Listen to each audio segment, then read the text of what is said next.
things will not be, but do that. અને તમે સુદામા સેવા તો કરો છો, તે ઉપરાંત પણ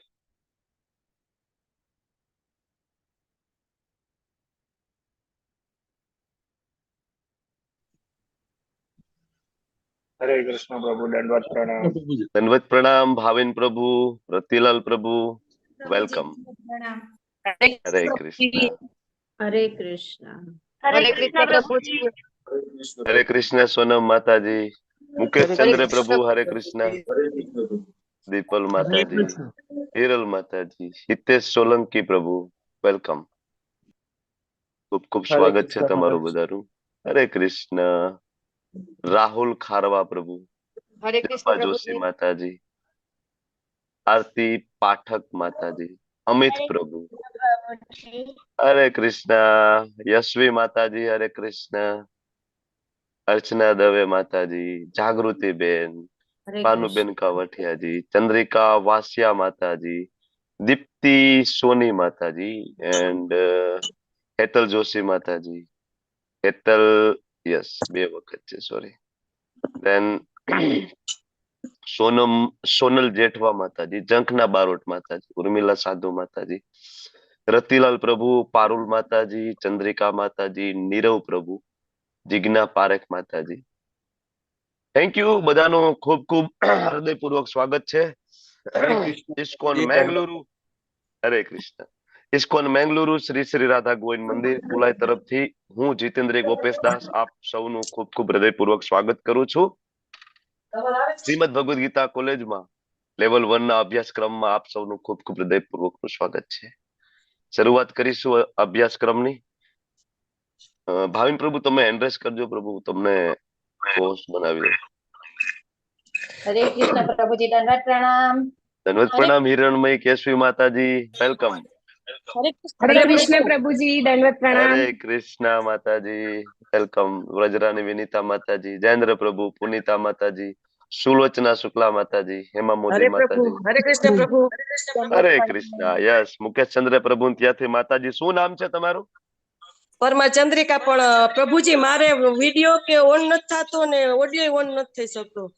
અચ્છા અચ્છા, પ્રભુજીને કયો જોઈએ, કારણ કે એમને થાય છે એટલે તમારું થવું જોઈએ, બરાબર? મારા તરફથી બધું ઓકે છે। શરૂઆત કરીશું આજના સેશનની। પહેલા અધ્યાય તરફ આપણે આગળ વધવું છે, થોડું ઇન્ટ્રોડક્શન, કોર્સનું ઇન્ટ્રોડક્શન, અને પછી આપણે આજના અધ્યાય તરફ આગળ વધીશું।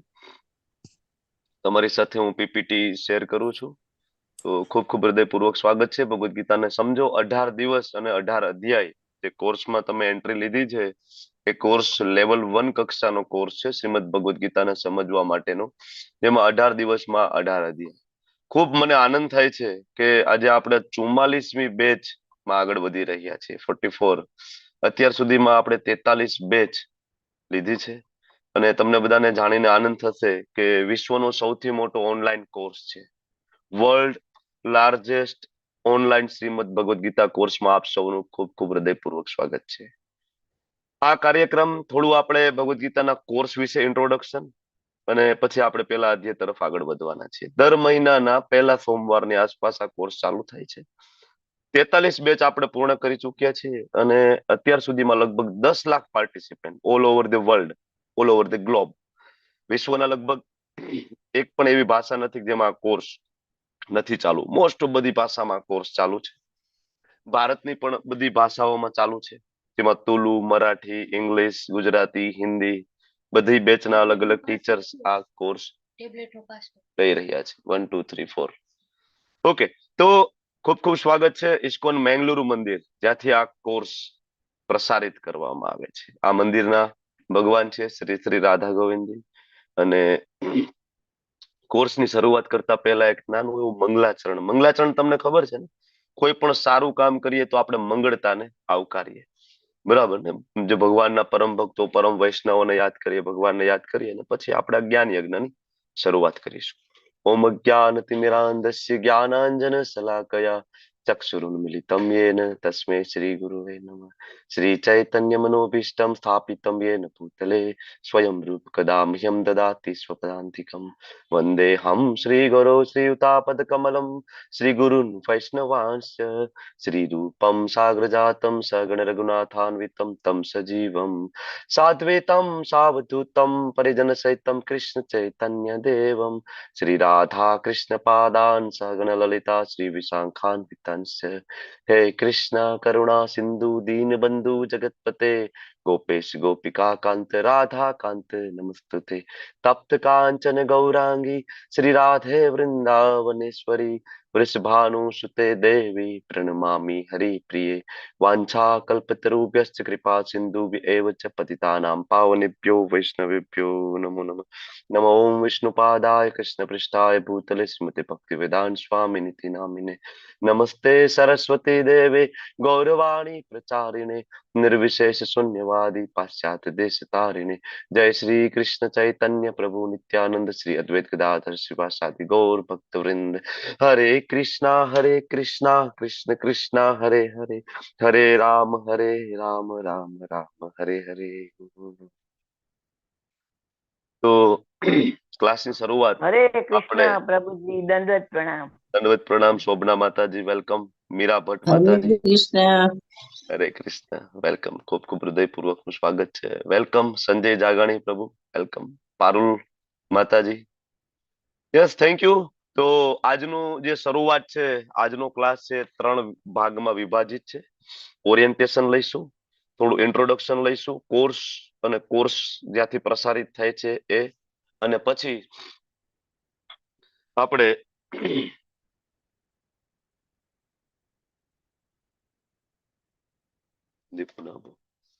અને પછી આપણે પેલા અધ્યાય તરફ આગળ વધીશું પેલો અધ્યાય બહુ સરળ છે જૂના પાર્ટિસિપન્ટ કોઈ કહી શકે પેલા અધ્યાયમાં શું આવે એકદમ શોર્ટમાં હેન્ડ રેસ કરો ઓલ્ડ પાર્ટિસિપન્ટ હા ઉર્મિલા સાધુ માતાજી બોલો પેલો અધ્યાય એટલે શું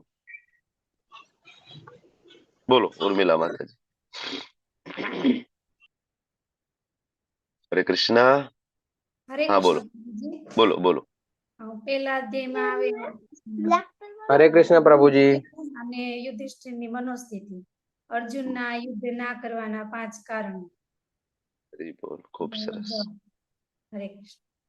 3 વસ્તુ મેન છે 3 વ્યક્તિની મનસ્થિતિ અર્જુનની મનસ્થિતિ ધૃતરાષ્ટ્રની મનસ્થિતિ દુર્યોધનની મનસ્થિતિ બરાબર સૈન્ય નિરીક્ષણ શંખનાદ અને અર્જુનના યુદ્ધ ના કરવાના 5 કારણો બસ આટલી ચર્ચાઓ થાય એટલે પેલો અધ્યાય પૂરો વિશાલ વોરા પ્રભુ વેલકમ સ્વાગત છે તમારો આ કોર્સમાં તો અભ્યાસક્રમનો પરિચય તરફ આપણે આગળ વધીશું તો આ કોર્સ શ્રી શ્રી રાધા ગોવિંદ મંદિર મેંગલુર તરફથી પ્રસારિત કરવામાં આવે છે ટોટલ ફ્રી ઓફ કોસ્ટ છે અને આ કોર્સ છે એ એસી ભક્તિવેદાંત સ્વામી શીલ પ્રભુપાદ તમે એમનું નામ સાંભળ્યું હશે જેને આખા વિશ્વમાં કૃષ્ણ ભાવનામૃતનો પ્રચાર કર્યો તમે લોકો યુટ્યુબમાં જોતા હશો ફોરેનર બરાબર અમેરિકન યુરોપિયન લોકો જે રોડ ઉપર નીકળીને હરે કૃષ્ણ મહામંત્રનું કીર્તન કરતા હોય જપ કરતા હોય માળા તમે લોકો વૃંદાવનમાં ગયા હશો વૃંદાવનમાં કેટલા બધા ફોરેનર્સ તમને જોવા મળશે કે જ્યાં ધોતી કુર્તો પહેરેલો હોય ઉપર શિખા હોય કપાળ ઉપર તિલક કરેલું હોય બરાબર તો આવા લોકોમાં પણ જેને પરિવર્તન આપ્યું એવા આ એસી ભક્તિવેદાંત સ્વામી શીલ પ્રભુપાદની ટીચિંગ્સને આધારિત આ કોર્સ ડિઝાઇન કરવામાં આવ્યો છે અને દેશ વિદેશમાં આ કોર્સ પ્રસારિત થાય છે એવરી મંથ દર મહિને ઓકે આ આપણા મંદિરનું એડ્રેસ છે તમે ત્યાં જઈ શકો છો એડ્રેસ તમને અપડેટ કરીશું બીજું આ કોર્સ 18 દિવસમાં 18 અધ્યાય રોજ 1 થી 1.5 કલાકની અંદર એક ચેપ્ટર આપણે ફિનિશ કરવાની કોશિશ કરીશું દરેક અધ્યાયના મુખ્ય પાસાઓ પર ફોકસ કરીશું અને અધ્યાય પૂરો થયે ક્વેશ્ચન આન્સર સેશન રહેશે તમે પ્રશ્ન પૂછી શકશો જેના શાસ્ત્રોના આધારિત જવાબ આપવાની હું કોશિશ કરીશ ઓકે અને તમારે ક્વિઝ આપવાની રહેશે એવરીડે એક અધ્યાય અને એક અધ્યાયની તમારે ક્વિઝ આપવાની રહેશે ક્વિઝમાં કઈ રીતના લોગિન કરવું એ બધું તમને આપણા કોસ્ટ સમજાવશે એડમિન આપણા સમજાવશે બીજું આ અભ્યાસક્રમમાં સિરિયસલી ખરેખર તમારે ભગવદ ગીતા સમજવી હોય શીખવી હોય અને જીવનમાં ઉતારવી હોય તો તમારે આના માટે પુસ્તકની જરૂર પડશે તો તમારી પાસે ના હોય તો આ પુસ્તક જરૂરથી વસાવો શ્રીમદ ભગવદ ગીતા યથારૂપ બરાબર. અમારા હાથમાં જે પુસ્તક તમે જોઈ રહ્યા છો એ પુસ્તક ના હોય તો એક વસાવી લો. બરાબર. આ ભગવદ ગીતામાં 700 શ્લોક, એક એક શ્લોકના એક એક શબ્દનો અર્થ, બરાબર, એ શ્લોકનો અનુવાદ, અને એ અનુવાદને એ શ્લોકને સમજવા માટે જીવનમાં ઉતારવા માટે ભાવાર્થ. ભાવાર્થની અંદર વેદો, ઉપનિષદો, પુરાણો, સંહિતા, અરણ્યક, બરાબર, આ બધામાંથી રેફરન્સ લઈ અને એનો ભાવાર્થ શ્રીલ પ્રભુપાદજી આપ્યો છે, અને જે ખૂબ સરળ છે. અને ભગવદ ગીતાનું નામ છે ભગવદ ગીતા યથારૂપ. યથારૂપ મતલબ જે રીતના ભગવાન કહેવા માંગે છે એ રીતના. કોઈ એમાં બીજા કોઈ શબ્દોનું મિશ્રણ નથી, પોતાનું કોઈ વિચારોનું મિશ્રણ નથી. બરાબર. તો એ પુસ્તક તમે જો હાર્ડ કોપી લઈ શકો તો બેસ્ટ, નહીતર તમારા માટે અહીંયા ઓનલાઈન સોફ્ટ કોપી અવેલેબલ છે. આ લિંક તમારી સાથે શેર કરશું, તેના ઉપર ક્લિક કરશો તો તમારા મોબાઈલમાં સોફ્ટ કોપી ખુલી જશે.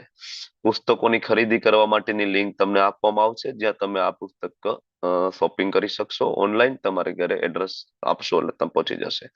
આપણે બધા વોટ્સએપમાં મળવાના છીએ, તો થોડા વોટ્સએપના નિયમો છે, બધાની પ્રાઇવેસીનો થોડો આદર કરજો. બરાબર.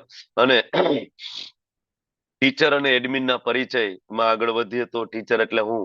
મારું નામ જીતેન્દ્ર ગોપેશ દાસ, અને છેલ્લા 3 વર્ષથી વધારે સમય થયો ગયો શ્રી શ્રી રાધા ગોવિંદજીની સેવા કરવામાં, જેમાં હું લેવલ 1, લેવલ 2 અને લેવલ 5 એટલે કે ભક્તિ શાસ્ત્રીનો ઇન્ટરનેશનલ કોર્સ ની પણ હું સેવા આપી રહ્યો છું. બીજી ઘણી બધી સેવાઓ છે, છેલ્લા 3 વર્ષથી અમે બધા સાથે મળીને કરી રહ્યા છીએ, આપી રહ્યા છીએ. મારું ભૌતિક નામ ડોક્ટર જિગ્નેશ કોશિયા. હરે કૃષ્ણ પુષ્પા માતાજી. મારું ભૌતિક નામ છે doctor Jignesh Koshiya. By profession anorectal surgeon છું. રાજકોટ જિલ્લાની અંદર જસદણ તાલુકામાં હોસ્પિટલ ધરાવું છું. છેલ્લા 12 વર્ષથી 13 વર્ષથી પ્રેક્ટિસ કરી રહ્યો છું. અને આપણી સાથે આપણા એડમિન, આપણા કો હોસ્ટ જોડાઈ ચુક્યા છે. હરે કૃષ્ણ પ્રભુ. ભાવિન પ્રભુ, તમે તમારે માઇક ચાલુ કરીને તમારું શોર્ટમાં ઇન્ટ્રોડક્શન આપજો પ્લીઝ. હરે કૃષ્ણ બધાને. મારું નામ ભાવિન પટેલ છે. છેલ્લા 2 વર્ષથી ઇસ્કોન બેંગલુરુ સાથે જોડાયેલો છું, અને છેલ્લા 2 મહિનાથી હું કોહોસ્ટ એડમિનની સેવા હું આપી રહ્યો છું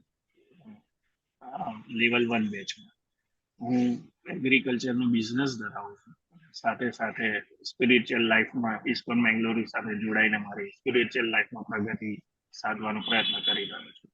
તમારા બધા ઇસ્કોન બેંગલુરુ તરફથી લેવલ 1ની 44મી બેચમાં ભાવભર્યું સ્વાગત છે, અને રાધા ગોવિંદના ચરણોમાં, શીલા પ્રભુપાદના ચરણોમાં સાક્ષાત દંડવત પ્રણામ. હરે કૃષ્ણ સર્વેને. હરે બોલ પ્રભુ. Thank you. એન્ડ જૂના પાર્ટિસિપેન્ટના અનુભવો, કોઈ અનુભવ શેર કરવા છે ઓલરેડી, જેને આ કોર્સ કર્યો હોય લેવલ 1, 2, 3, 4, અને કઈ જીવનમાં પરિવર્તન આવ્યું હોય અને એના વિશે કોઈ 2 શબ્દ કહેવા માંગે છે? ઓલ્ડ પાર્ટિસિપેન્ટ, એનીબડી, જેને આ કોર્સ થી કઈ ફાયદો થયો હોય જીવનમાં? કોઈ છે? હરી બોલ. ચલો, જય શ્રી માતાજી. જૂના પાર્ટિસિપેન્ટ તરીકે જોઈન થયા છે. યસ, જય શ્રી માતાજી. શેર કરો તમારો અનુભવ. હરે કૃષ્ણ. મારો પણ અનુભવ એ છે કે મેં છેલ્લા 38મી બેચથી હું આ ગ્રુપમાં જોડાયેલી છું, અને ભાગવત ગીતાના બેચમાં જોડાયા પછી મને જે બધા લાભ થયા છે, એમાં પહેલો તો જે મને બહુ ગુસ્સો આવતો, એ ગુસ્સા પર મને કંટ્રોલ આવી ગયો છે.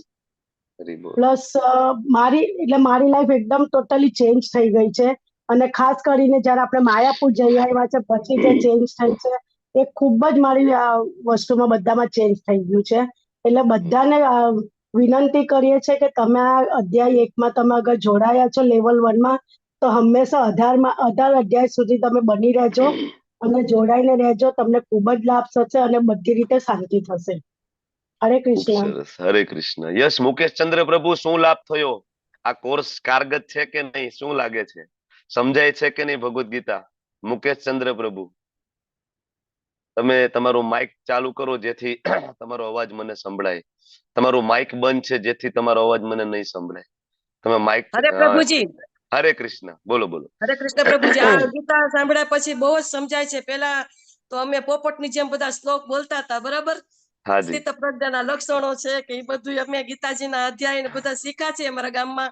પણ જ્યાં ટ્રાન્સલેશન ને તમે બધું વ્યવસ્થિત સમજાવો છો ને, તો ઈ પછી બહુ મજા આવે છે. તમે હજી કીધું ભગવાનને થાળ ધરાવવાનો, ભોગ ધરાવવાનો, પત્ર પુષ્પ ફલમ તો એમને એ બધું કઈ ખબર નથી પડતી. ઈ કરી ભગવાનને ભોગ ધરાવીએ છીએ અને એક એક શ્લોક તમારા ક્લાસ બધા સમજીએ છીએ. ફરી પાછી હું યુટ્યુબ ની અંદર આ તમારા બધા વિડીયા હું એટેન્ડ કરું છું. મને જી નો સમજાય એ પાછા રિવર્સ કરીને પાછા એટેન્ડ કરી અને તમે જે કીધું એ પ્રમાણે મેં બુક બનાવી લીધી છે અને મને બહુ જ મજા આવે છે. જાણે રોજ દિવાળી હોય ને એવું લાગે છે. વેરી વેલ, ખૂબ સરસ. Thank you, thank you. Yes, Punita Mataji બોલો. હરે કૃષ્ણ પ્રભુજી. હરે કૃષ્ણ. હું બોલો. લગભગ 2 વર્ષ થયા. ફેબ્રુઆરી 2021 માં જોડાણી તો 23-24 2 વર્ષ થઈ ગયા. અત્યારે એમાં બહુ મજા આવે છે અને જીવનના નાના નાના પ્રશ્નો હોય છે એ બધા પ્રશ્નનો જવાબ શ્રીમદ ભગવદ ગીતાની અંદર છે. મને પેલા નહોતી ખબર, પણ તમારા ક્લાસને તમે કીધું કે આમાં જે રીતે સમજાવ્યું બધું કીધું એનાથી બધી ખબર પડી ગઈ છે. દરેક પ્રશ્નનો જવાબ કૃષ્ણ ભગવાને અગાઉ આના દ્વારા આપી દીધેલો છે અને શાંતિથી સમજીએ તો હજી 2 વર્ષ થયા સમજ્યા પછી હજી એમ ઘણું લાગે છે કે હજુ આમાં ઘણું અધૂરું છે. આમાં કેટલું ઊંડું ઊંડું જ્ઞાન છે એવું બધું જાણવાનું મન જ થાય. સવારમાં સાંભળીએ એટલે મજા જ આવે. આખો દિવસ સરસ ભોગ ધરાવતા થઈ ગયા, બધું થઈ ગયું. બહુ મજા આવી આની અંદર અને હજી તો મજા લેવાનું જ મન થાય એટલું મજા આવે છે. જીવન શું છે, આત્મા શું છે, પ્રાણીઓનો આગલો જન્મ શું છે, એ બધું બીજા પ્રાણીઓને જોઈને આપણને દયા આવે કે આનું કઈક એવું કર્મ હશે કે કૂતરા થયા છે, કા થયા છે, કે બધું ફીલ થવા માંડ્યું. પ્રાણીઓને જોઈને દયા આવવા માંડી. આ બધું જે છે એ આમાં આવ્યા પછી ખબર પડી. પેલા એ કઈ ખબર હતી જ નહીં. એ બધી આના દ્વારા માર્ગદર્શન મળ્યું છે. વેરી બોલ, ખૂબ સરસ, ખૂબ સરસ. મતલબ આ કોર્સ કારગર છે. સવારમાં અગર આપણે નથી કરતા, મંગલા આરતી ને બધું નથી કરતા ને કોઈ દિવસ, તો આખો દિવસ એવો ખરાબ જાય છે કે એમ થાય છે કે આપણે કેમ નથી કર્યું આ. એટલે સવારમાં જે આપણે કોર્સ કરીએ છીએ, મંગલા આરતી કરીએ છીએ ને એના સિવાય તો આપણો દિવસ જ નથી પડતો. ખૂબ સરસ, ખૂબ સરસ. Thank you. તો જે નવા પાર્ટિસિપન્ટ માટે અમે જૂના પાર્ટિસિપન્ટ નો અનુભવ શેર કરાવ્યો છે. હું વખાણ કરું એના કરતા જેને અનુભવ થયો એ બોલે તો વધારે સારું ને. એટલા માટે લાખો પાર્ટિસિપન્ટ છે વિશ્વની અંદર, લાખોની સંખ્યામાં પાર્ટિસિપન્ટ છે. ઇસ્કોનના ફોલોવર્સ આખા વિશ્વમાં કરોડોની સંખ્યામાં છે. તમને બધાને આશ્ચર્ય થશે કે પાકિસ્તાનમાં ઇસ્કોનના 14 મંદિર છે. કેટલા? 14 ટેમ્પલ છે પાકિસ્તાનમાં. બરાબર. અને ત્યાં એ લોકો રામ અને કૃષ્ણની ખૂબ સરસ ભક્તિ કરી રહ્યા છે. રોજ આરતી, પૂજા, ભોગ, પ્રસાદ સિવાય કઈ જમતા નથી. બધું છૂટી જાય. નોનવેજ થી લઈને પાન, માવા, બીડી, તમાકુ, વ્યસન બધું છોડી દીધું છે. કૃષ્ણના શરણે આવી ગયા છે. તો આ બધા અનુભવો છે. હવે આગળ વધીએ આપણે તો ઝૂમ ક્લાસના થોડા નિયમો છે. આપણે બધા રોજ ઝૂમ ઉપર મળીશું. શક્ય હોય તો તમે લોકો વિડીયો ઓન કરીને ક્લાસ એટેન્ડ કરજો, જેથી હું તમને બધાને ઓળખતો થઈ જાઉં. જો અહીંયા મુકેશ ચંદ્ર પ્રભુ છે, હવે નામ ના લખે તો ખબર પડી જાય કે આ મુકેશ ચંદ્ર પ્રભુ છે. બરાબર. કોઈક દિવસ ભવિષ્યમાં મળવાનું થાય, રતિલાલ પ્રભુ છે, હું તરત જોઈને ઓળખી જાઉં કે આ રતિલાલ પ્રભુ છે. જયશ્રી માતાજી છે, અવી પ્રભુ છે, નેહલ માતાજી છે, જેથી એક આપણું બોન્ડિંગ થાય આપણી વચ્ચે. વિડીયો ચાલુ હશે ને, બીજું વિડીયો ચાલુ હશે ને તમે ક્લાસ ધ્યાનપૂર્વક સાંભળશો, કારણ કે તમને ખબર પડી જાય પ્રભુજી મને જોવે છે. મને કોઈક જોવે છે એટલે તમે ધ્યાનપૂર્વક ક્લાસ સાંભળશો, એટેન્ટિવલી એને કહેવાય. ઓકે. તો હા, અને વિડીયો ઓન રાખો તો યોગ્ય પોશાક પહેરેલો હોય, વસ્ત્ર પહેરેલા હોય વ્યવસ્થિત, અને પછી વિડીયો ઓન રાખવાનું. સરસ રીતના બેસીને, સુતા નહીં. ઓકે. તમને કઈ પ્રશ્ન હોય આ ક્લાસના રિલેટેડ તો તમે લોકો આ વર્ગ દરમિયાન અથવા છેલ્લે હેન્ડરેસ નો એક ઓપ્શન છે તમારા મોબાઈલમાં. નીચે જે રિએક્શન નો ઓપ્શન છે, રિએક્શન ઉપર ક્લિક કરશો ત્યાં હેન્ડરેસ નો ઓપ્શન આવશે. આ રીતના મને ખ્યાલ આવી જશે કે તમારે કઈક પ્રશ્ન છે. ત્યાં તમે હેન્ડરેસ કરી શકો છો. મને પર્સનલી વોટ્સએપ કરી શકો છો, મને કોલ કરી શકો છો, મેસેજ કરી શકો છો. આપણું ચેટ સપોર્ટ છે. બરાબર. ત્યાં તમે કોન્ટેક્ટ કરી શકો છો. એના સિવાય આપણી વેબસાઇટ ફોરમ, અને છેલ્લે કઈ કામ ના કરે તો આપણા પ્રેસિડેન્ટ નું ઈમેલ આઈડી છે, ત્યાં જઈને પણ તમે કરી શકો છો કોન્ટેક્ટ, કઈ પ્રશ્ન હોય તો. પણ જનરલી ઉપરના 2 થી તમારા બધા પ્રોબ્લેમ સોલ્વ થઈ જશે. ઓકે. હવે આ તો અમારો પરિચય થયો. તમે તમારો પરિચય તમારા ચેટ બોક્સ ની અંદર ટાઈપ કરો, તમારું નામ અને તમારું ગામ. બરાબર. ચેટ બોક્સ તમને ખબર છે ને, આમાં નીચે ઓપ્શન છે ચેટ નું. બરાબર. ત્યાં તમે લખી શકશો. એ લખશો એમાં હું વાંચી શકીશ. તો ચેટમાં લખો તમારો ઇન્ટ્રોડક્શન. અને એક 8મો પોઈન્ટ છે ડોનેશન માટેની ચેતવણી. ઘણા બધા ડોનેશન કરી રહ્યા છે સેવા માટે. સેવા ફ્રી છે. બરાબર. પણ છતાં ઘણા બધા ડોનેશન કરતા હોય છે કે ચાલો આટલો સારો કોર્સ ચાલે છે તો કંઈક અમારે ફૂલ નહીં તો ફૂલની પાકડી આપવી છે. પણ એક વસ્તુ યાદ રાખો કે અહીંથી કોઈને પર્સનલી મેસેજ મોકલવામાં આવતો નથી, વોટ્સએપમાં નહીં, SMS માં નહીં, ક્યાંય નહીં. એટલે આવો કોઈ મેસેજ આવે તો ત્યાં ડોનેશન બિલકુલ કરવું નહીં, કારણ કે આ વિશ્વનો સૌથી મોટો ઓનલાઈન કોર્સ છે. તો જે હેકર્સ હોય, બરાબર, એના ધ્યાનમાં આ બધા કોર્સ હોય છે. એ લોકો આવા જ કોર્સ શોધતા હોય, ત્યાંથી એ લોકો કોન્ટેક્ટ મેળવતા હોય, કોન્ટેક્ટમાં જઈને તમને મેસેજ કરતા હોય કે ભાઈ અમે ઇસ્કોન મેંગલુરુ થી આ મેસેજ મોકલ્યો છે, આ અમારો ગૂગલ પે નંબર છે, આ ફોન પે નંબર છે, નાના ઉપર ડોનેશન કરો. આવી કોઈ પણ પ્રકારના મેસેજ અમે તમને પર્સનલી ક્યારેય કરતા નથી. તો ત્યાં ક્યારેય ડોનેશન કરવું નહીં. તમને ક્યારે ઈચ્છા થાય તમે અમારો પર્સનલ કોન્ટેક્ટ કરશો, અમે તમને બાકીની link, bank account, Google pay, GPay, phone pay number તમને પ્રોવાઈડ કરીશું. આપણી વેબસાઇટ છે એની ઉપર જરૂર તમે વિઝિટ કરજો, ઇસ્કોન મેંગલુરુની. યુટ્યુબ ચેનલ છે, આજે ક્લાસ અત્યારે ચાલે છે યુટ્યુબમાં, આપણે બધા ઓનલાઈન છીએ અત્યારે, તમે ને હું, આપણે બધા જ. તમે ભવિષ્યમાં પણ આ ક્લાસને ફરીથી જોઈ શકશો યુટ્યુબ ઉપર જઈને. ઓકે, અને એના માટે આપણી આ ચેનલમાં તમે જઈ અને ચેનલને સબસ્ક્રાઇબ કરો, જેથી તમને ગુજરાતી સિવાય બીજી બધી લેંગ્વેજના ક્લાસ પણ તમને મળશે.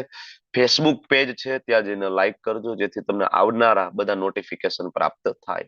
અને ક્વિઝ માટે હું તમને આ ક્લાસના અંતે સમજાવું છું કેવી રીતના ક્વિઝ રજીસ્ટ્રેશન કરવાનું છે અને ક્વિઝ કેવી રીતે આપવાની છે, બરાબર. અને આ સાથે આ કોર્સની શરૂઆત આજે થાય છે, તો આપણે નાનો એવો સંકલ્પ લેવાનો છે, જેથી આપણું મનોબળ દ્રઢ બને. સિમ્પલ છે. તમે તમારું માઇક બંધ રાખીને મારી પાછળ બોલવાનું છે. મારી પાછળ ભાવિન પ્રભુ બોલશે, તમે બધા તમારી જગ્યાએ બે હાથ જોડીને ભગવાનને પ્રાર્થના કરો. ભાવિન પ્રભુ રેડી? ચલો માઇક ચાલુ કરો. હા પ્રભુ. સાથે મળીને સંકલ્પ લઈએ. હું ભગવદ ગીતાના તમામ 18 દિવસના હું ભગવદ ગીતાના તમામ 18 દિવસના વર્ગોમાં નિયમિત હાજરી વર્ગોમાં આપવાનો છું. હાજરી આપવાનું હાજરી આપવાનું. હું શ્રી શ્રી રાધા ગોવિંદા હું શ્રી શ્રી રાધા ગોવિંદા અને શ્રીલ પ્રભુપાદના આશીર્વાદ સાથે અને શ્રી પ્રભુપાદના આશીર્વાદ સાથે આ સંકલ્પ લઈ રહ્યો છું. આ સંકલ્પ લઈ રહ્યો છું. અને સંકલ્પને સિદ્ધ કરવા માટે આપણે હરે કૃષ્ણ મહામંત્ર બોલીશું, ભગવાનને ખૂબ પ્રાર્થના કરીશું, કારણ કે આપણને જનરલી આ બધી વસ્તુમાં બહુ ઇન્ટરેસ્ટ હોતો નથી. ભગવાનના નામ, માળા, ભગવદ ગીતા, ભાગવતમ, આપણને શેમાં રસ હોય છે? મૂવી જોવામાં, બરાબર. કારણ કે આપણને જનરલી આપણને કોઈ ક્યારે સમજાયું નથી. તો ભગવાનને પ્રાર્થના કરી કે અમારું મન લાગે, અમે સમજીએ, ભગવદ ગીતાને જીવનમાં ઉતારીએ. હરે કૃષ્ણ કૃષ્ણ કૃષ્ણ હરે હરે, હરે રામ રામ હરે હરે.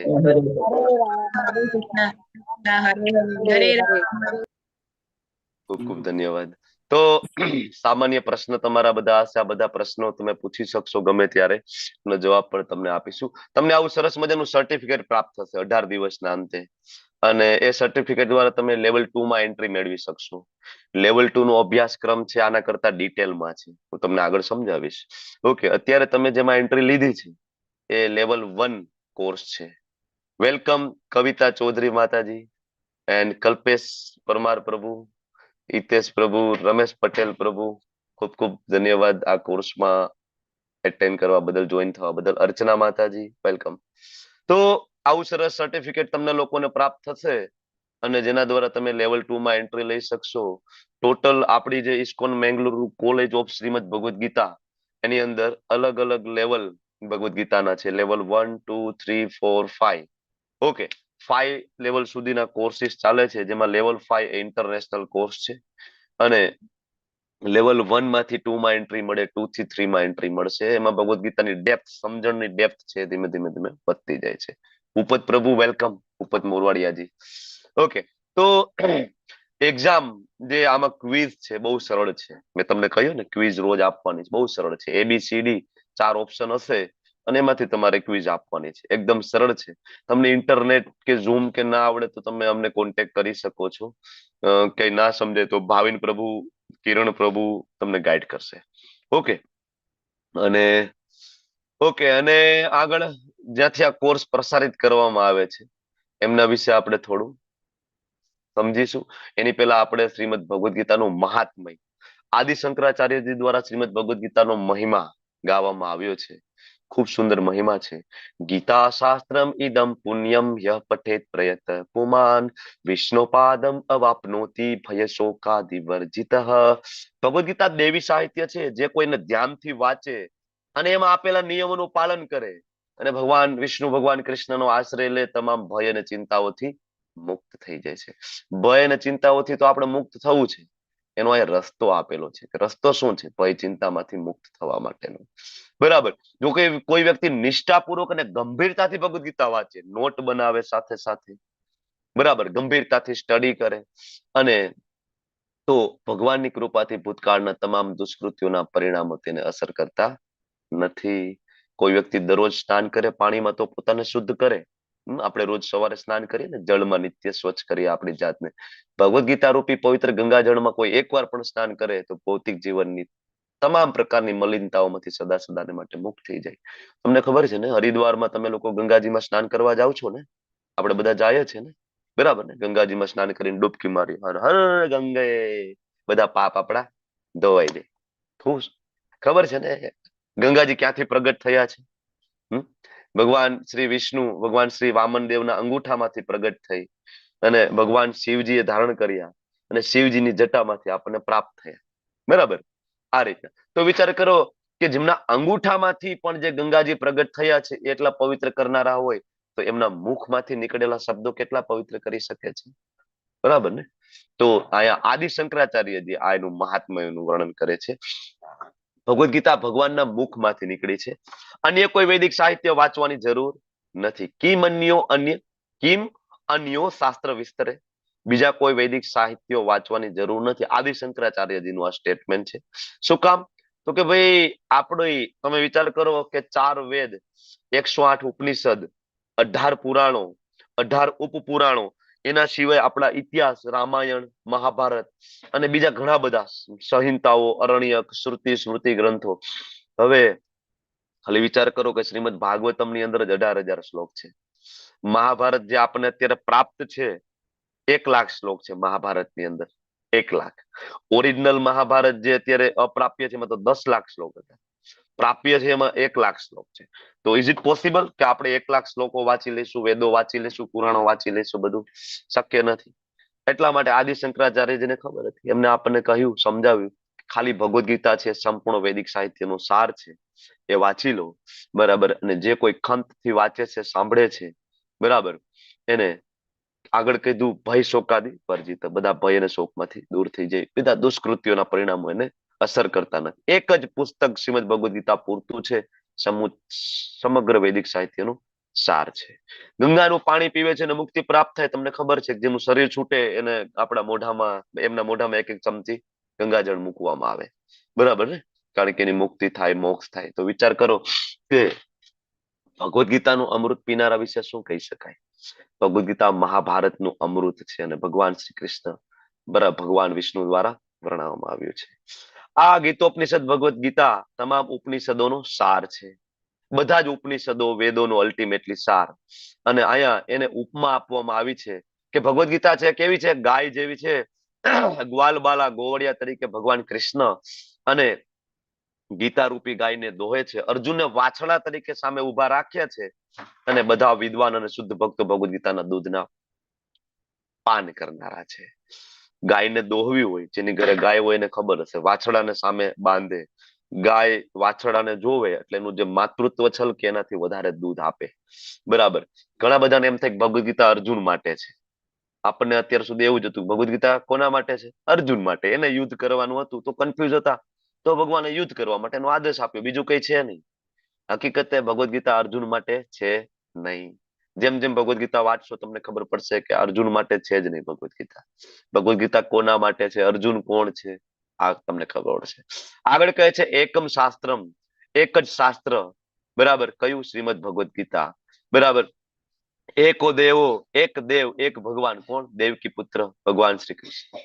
એક મંત્ર, ભગવાન શ્રી કૃષ્ણનો મંત્ર. બરાબર. કળિયુગમાં માણસો એક શાસ્ત્ર, એક ભગવાન, એક ધર્મ, એક વલણ માટે ખૂબ આતુર છે. તો આદિ શંકરાચાર્ય આપે છે. ઓકે, તો આ થઈ ગયું મહાત્મય. અને હવે આ કોર્સ જેના દ્વારા આપણને આપવામાં આવ્યો છે, એવા ઇસ્કોનના સંસ્થાપક આચાર્ય એસી ભક્તિવેદાંત સ્વામી શ્રીલ પ્રભુપાદ વિશે થોડું 5 મિનિટનું ઇન્ટ્રોડક્શન લઈ ને પછી આપણે આગળ વધીએ. તો તમને બધાને ઘણા બધાને એક ભ્રાંતિ હોય છે કે ઇસ્કોન છે ફોરેન સંસ્થા છે, એ વિદેશી સંસ્થા છે. મોટા ભાગે આવા કંઈક વિડીયો પણ યુટ્યુબમાં ઘણા બધાએ ફાલતુ વાયરલ કરેલા હોય છે. તો એના માટે જ ખાસ તો નાનું ઇન્ટ્રોડક્શન મૂકવામાં આવ્યું છે, જેથી તમારી શ્રદ્ધા દ્રઢ બને ને તમારા 18 દિવસના 18 અધ્યાય કમ્પ્લીટ થાય. તો ઇસ્કોન સંસ્થાના જે સ્થાપક આચાર્ય એસી ભક્તિવેદાંત સ્વામી શ્રીલા પ્રભુપાદ એ પશ્ચિમ બંગાળના છે, કોલકાતાના છે. કોલકાતામાં એમનો જન્મ થયો, બરાબર. અને એકદમ નાની ઉંમરમાં એ ભગવાનના પરમ ભક્ત હતા.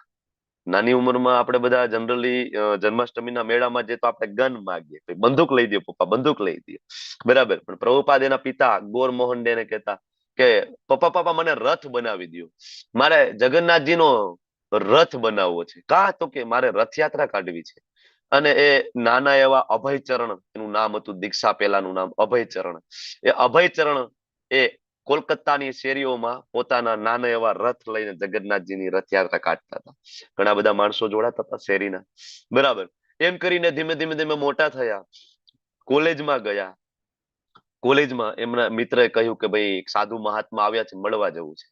આપણે બધા અત્યારે કહીએ ને ભાઈ કેટલા બધા સાધુ મહાત્મા છે, કઈ મળવા નથી જવું, બધાની વાતો એક ને એક જ હોય છે, કઈ એમાં મજા નથી આવતી, બરાબર. તો અમને પણ એવું કીધું અભયચરણે કે નહીં કાંઈ જવું નથી. ઓલો કે હાલ તો ખરી કે જઈએ, અલગ કઈક છે. ગયા તો આ વચ્ચે જે બેઠા છે ને, બરાબર, એ ભક્તિ સિદ્ધાંત સરસ્વતી મહારાજ છે. એ આ અભયચરણ એટલે કે એસી ભક્તિદાન સ્વામી શ્રીલ પ્રભુપાદના ગુરુ મહારાજ છે. એ એમને જોયા અભયને, અને એમના ગુરુ મહારાજે એમને કહ્યું કે તમારું અંગ્રેજી બહુ સારું છે. કારણ કે જે અભયચરણ એટલે કે પ્રભુપાદનું જે એજ્યુકેશન ઇંગ્લિશ મીડિયમમાં થયું, અને પોતે ભારતના ટોપ 3 માં ફાર્માસિસ્ટ આવે એમાંના એક ફાર્માસિસ્ટ હતા. અને પ્રયાગ માં એમની ખૂબ મોટી ફાર્મસી હતી. અને એ સમયે પણ જવાહરલાલ નહેરુની મેડિસિન એમની ફાર્મસીમાંથી જતી હતી. એટલે ભારતની અંદર વેલ નોન ફાર્માસિસ્ટ તરીકે સ્થાપિત થયેલા હતા, ઇંગ્લિશના જાણકાર. એટલે એમના આ જે ભક્તિ સિદ્ધાંત સરસ્વતી મહારાજ એમને જોયા તો કીધું કે ભાઈ તારો અંગ્રેજી બહુ સારો છે ને તમારે તો વિદેશની ભૂમિ ઉપર જઈ અને ભગવદ ગીતા અને ભાગવતમનો તમારે પ્રચાર કરવો જોઈએ. એના ગુરુ મહારાજે એને આદેશ કર્યો કે ભારતમાં તો બધા પ્રચાર કરે છે, પણ વિદેશીઓનું શું થશે, જે ઘોર તમોગુણમાં ડૂબી ગયેલા છે, જે ડ્રગ્સ લે છે, માંસાહાર, વ્યભિચાર, આલ્કોહોલ, આનો પણ કઈક ઉદ્ધાર થાય. કારણ કે એ પણ અલ્ટિમેટલી ભગવાનના બાળકો છે, એનો પણ ઉદ્ધાર થાય એવું કઈક કરો તમે, બરાબર. તો એમની પાસે પછી એમની દીક્ષા થઈ પ્રભુપાદની, અને દીક્ષા પછી એનું નામ થયું અભયચરણારવિંદ ભક્તિવેદાંત સ્વામી શ્રીલ પ્રભુપાદ. ભારતની અંદર ખૂબ મહેનત કરી શરૂઆતમાં. તમારે લખવું હોય તો લખી લો, અભયચરણ નામની એક સિરિયલ છે યુટ્યુબ ની અંદર, અભયચરણ. 45 એપિસોડ છે યુટ્યુબમાં.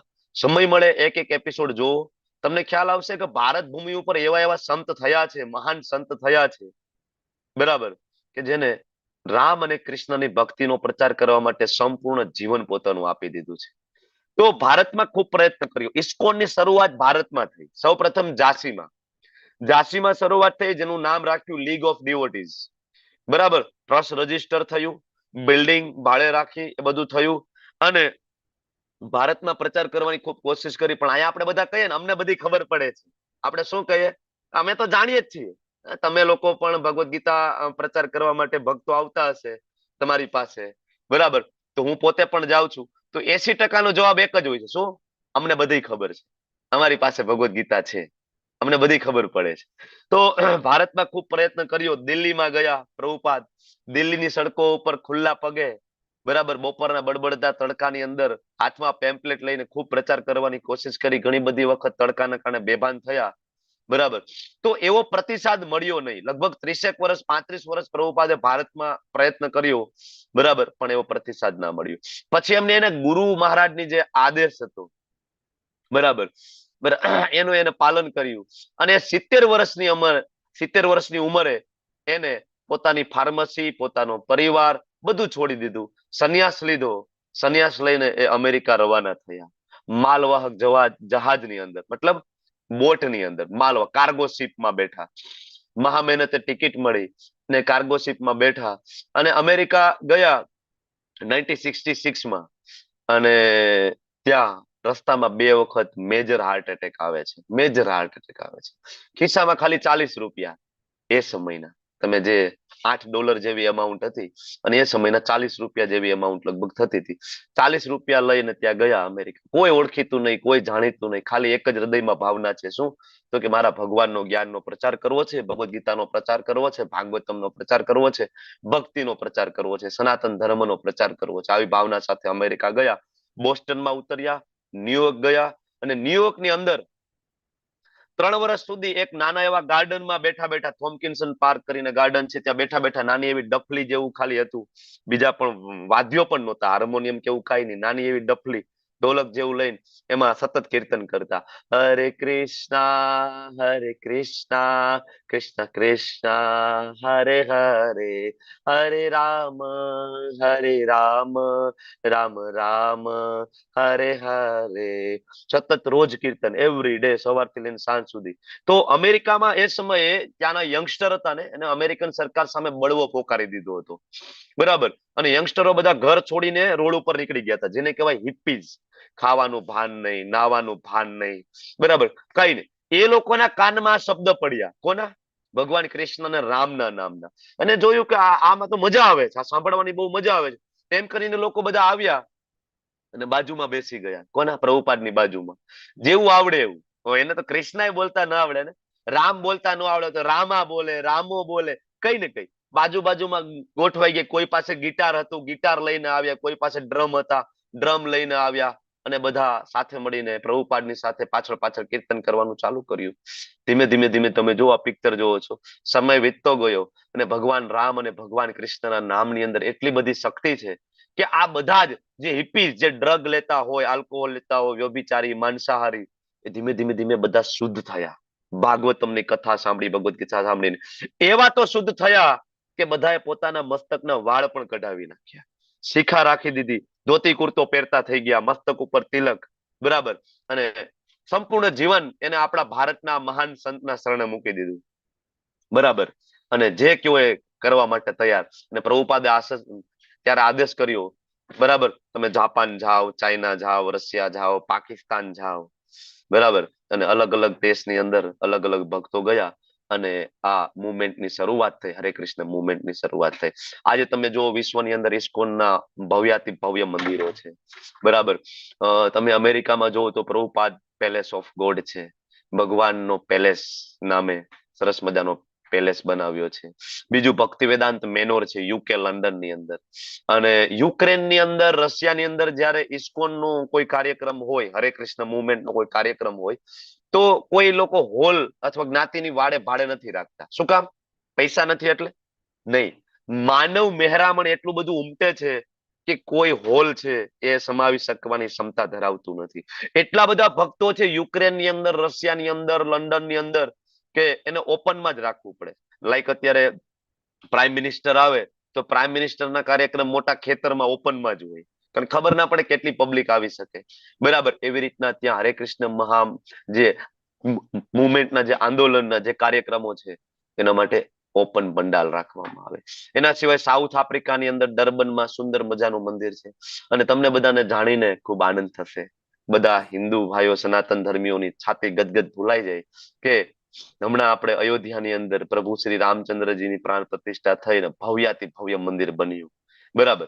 હવે ટૂંક સમયમાં જ માયાપુર, પશ્ચિમ બંગાળની અંદર, બરાબર, વિશ્વનું સૌથી મોટું મંદિર, કૃષ્ણનું મંદિર બનવા જઈ રહ્યું છે. ઓલમોસ્ટ એનું કન્સ્ટ્રક્શન કમ્પ્લીટ થઈ ગયું છે અને વિધિન અ યર, 1 વર્ષની અંદર ત્યાં ભગવાન બિરાજમાન થશે. માયાપુર, પશ્ચિમ બંગાળ.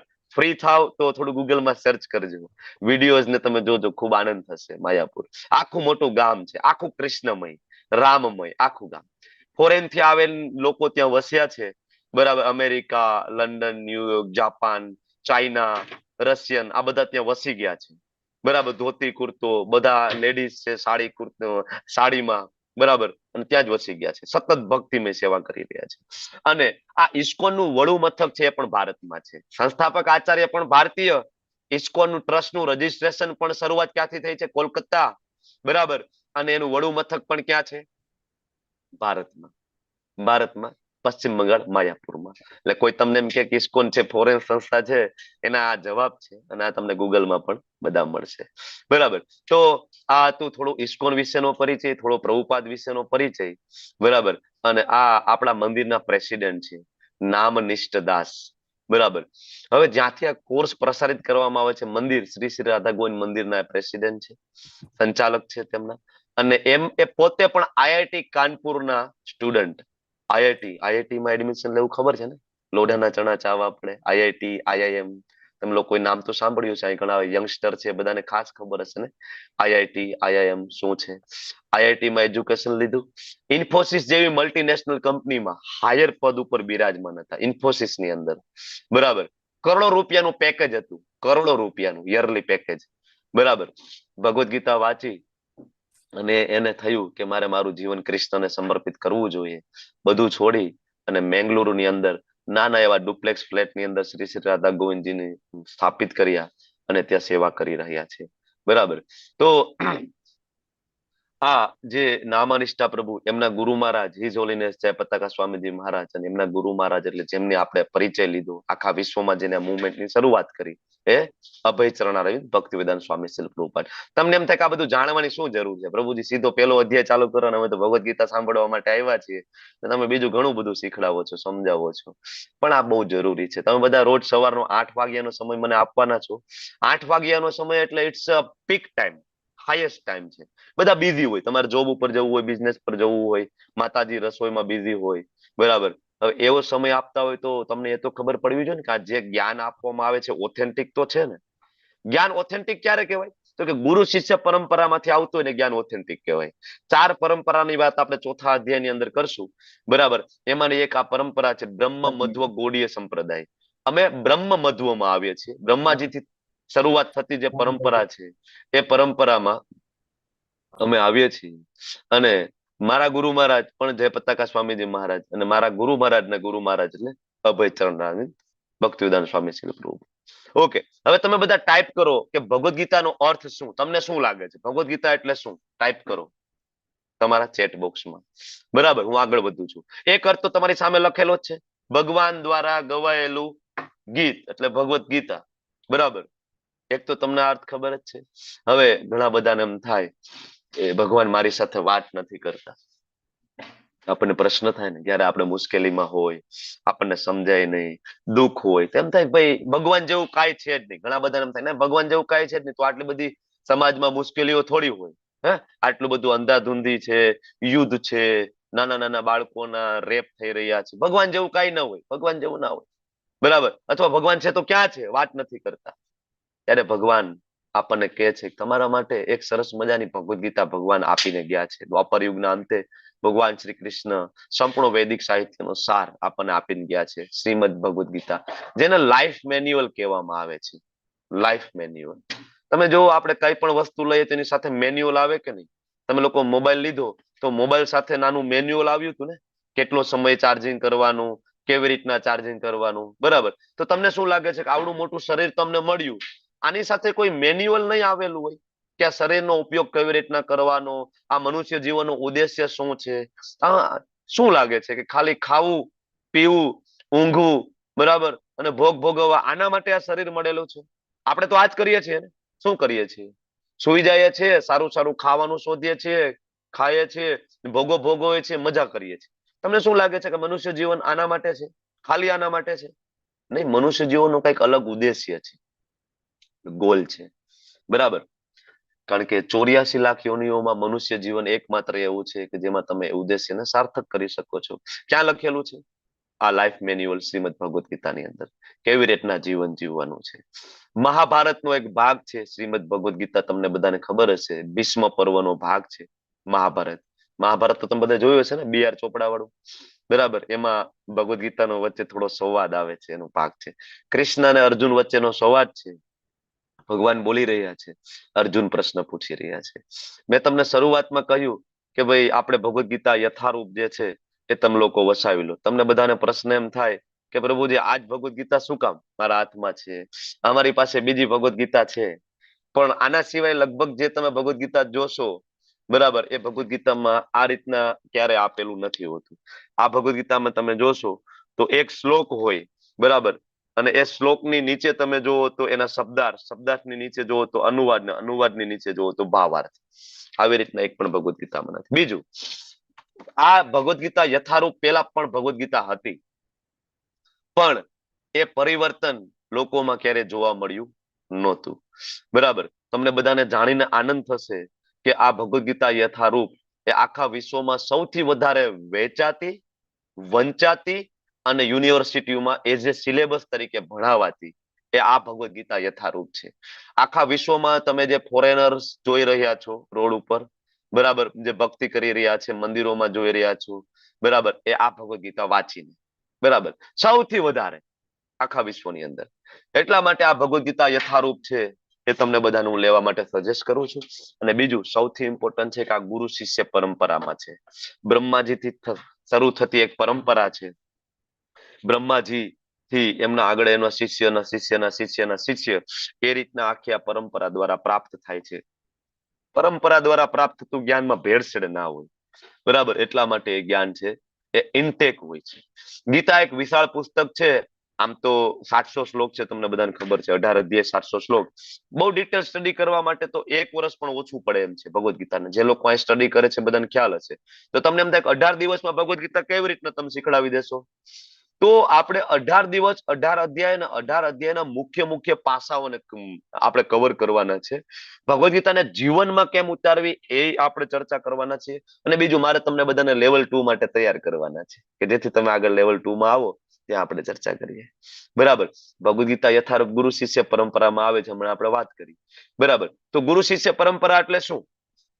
એક વૃક્ષ છે, એમાંથી ફ્રૂટ તોડવું હોય તો 2 પદ્ધતિ છે. કાં તો તમે પથ્થર મારો અને ફ્રૂટ નીચે પડે અને પછી એ ફ્રૂટ ધૂળ વાળું થાય, કાકરા વાળું થાય, તમે ખાવ. બીજી પદ્ધતિ એ છે કોઈ વ્યક્તિ વૃક્ષ ઉપર ચડી જાય અને ફ્રૂટ ને તોડીને તમને ટોપલીમાં મૂકીને આપે, તો કયું સારું પડે? ટોપલીમાં આપે સારું પડે ને. આ ગુરુ શિષ્ય પરંપરા એટલે એ છે. બરાબર, એમના ગુરુ પાસેથી શીખે અને એ જ જ્ઞાન તમને આપે, કોઈ પણ પ્રકારની ભેળસેળ વગર અને શાસ્ત્રને આધીન. જે કઈ અહીંયા ચર્ચાઓ થશે 18 દિવસ, એ બધી ચર્ચાઓ શાસ્ત્રને આધીન થશે. ભગવદ ગીતામાં 700 શ્લોક છે. 574 શ્લોક છે ભગવાન કૃષ્ણ દ્વારા બોલાયેલા છે. 84 શ્લોક અર્જુન દ્વારા બોલાયેલા છે. 41 શ્લોક સંજય દ્વારા બોલાયેલા છે. અને 1 શ્લોક છે ધૃતરાષ્ટ્ર દ્વારા બોલાયેલો છે. બરાબર, આનો સ્ક્રીનશોટ લેવો હોય તો લઈ લેજો, આવતીકાલે હું પૂછીશ. બરાબર, શરૂઆતમાં કે કોણે કેટલા શ્લોક બોલ્યા છે એ ચર્ચા આપણે કરીશું. ઓકે, અને ભગવદ ગીતાના ટોટલ 700 શ્લોક 18 અધ્યાયમાં વિભાજિત.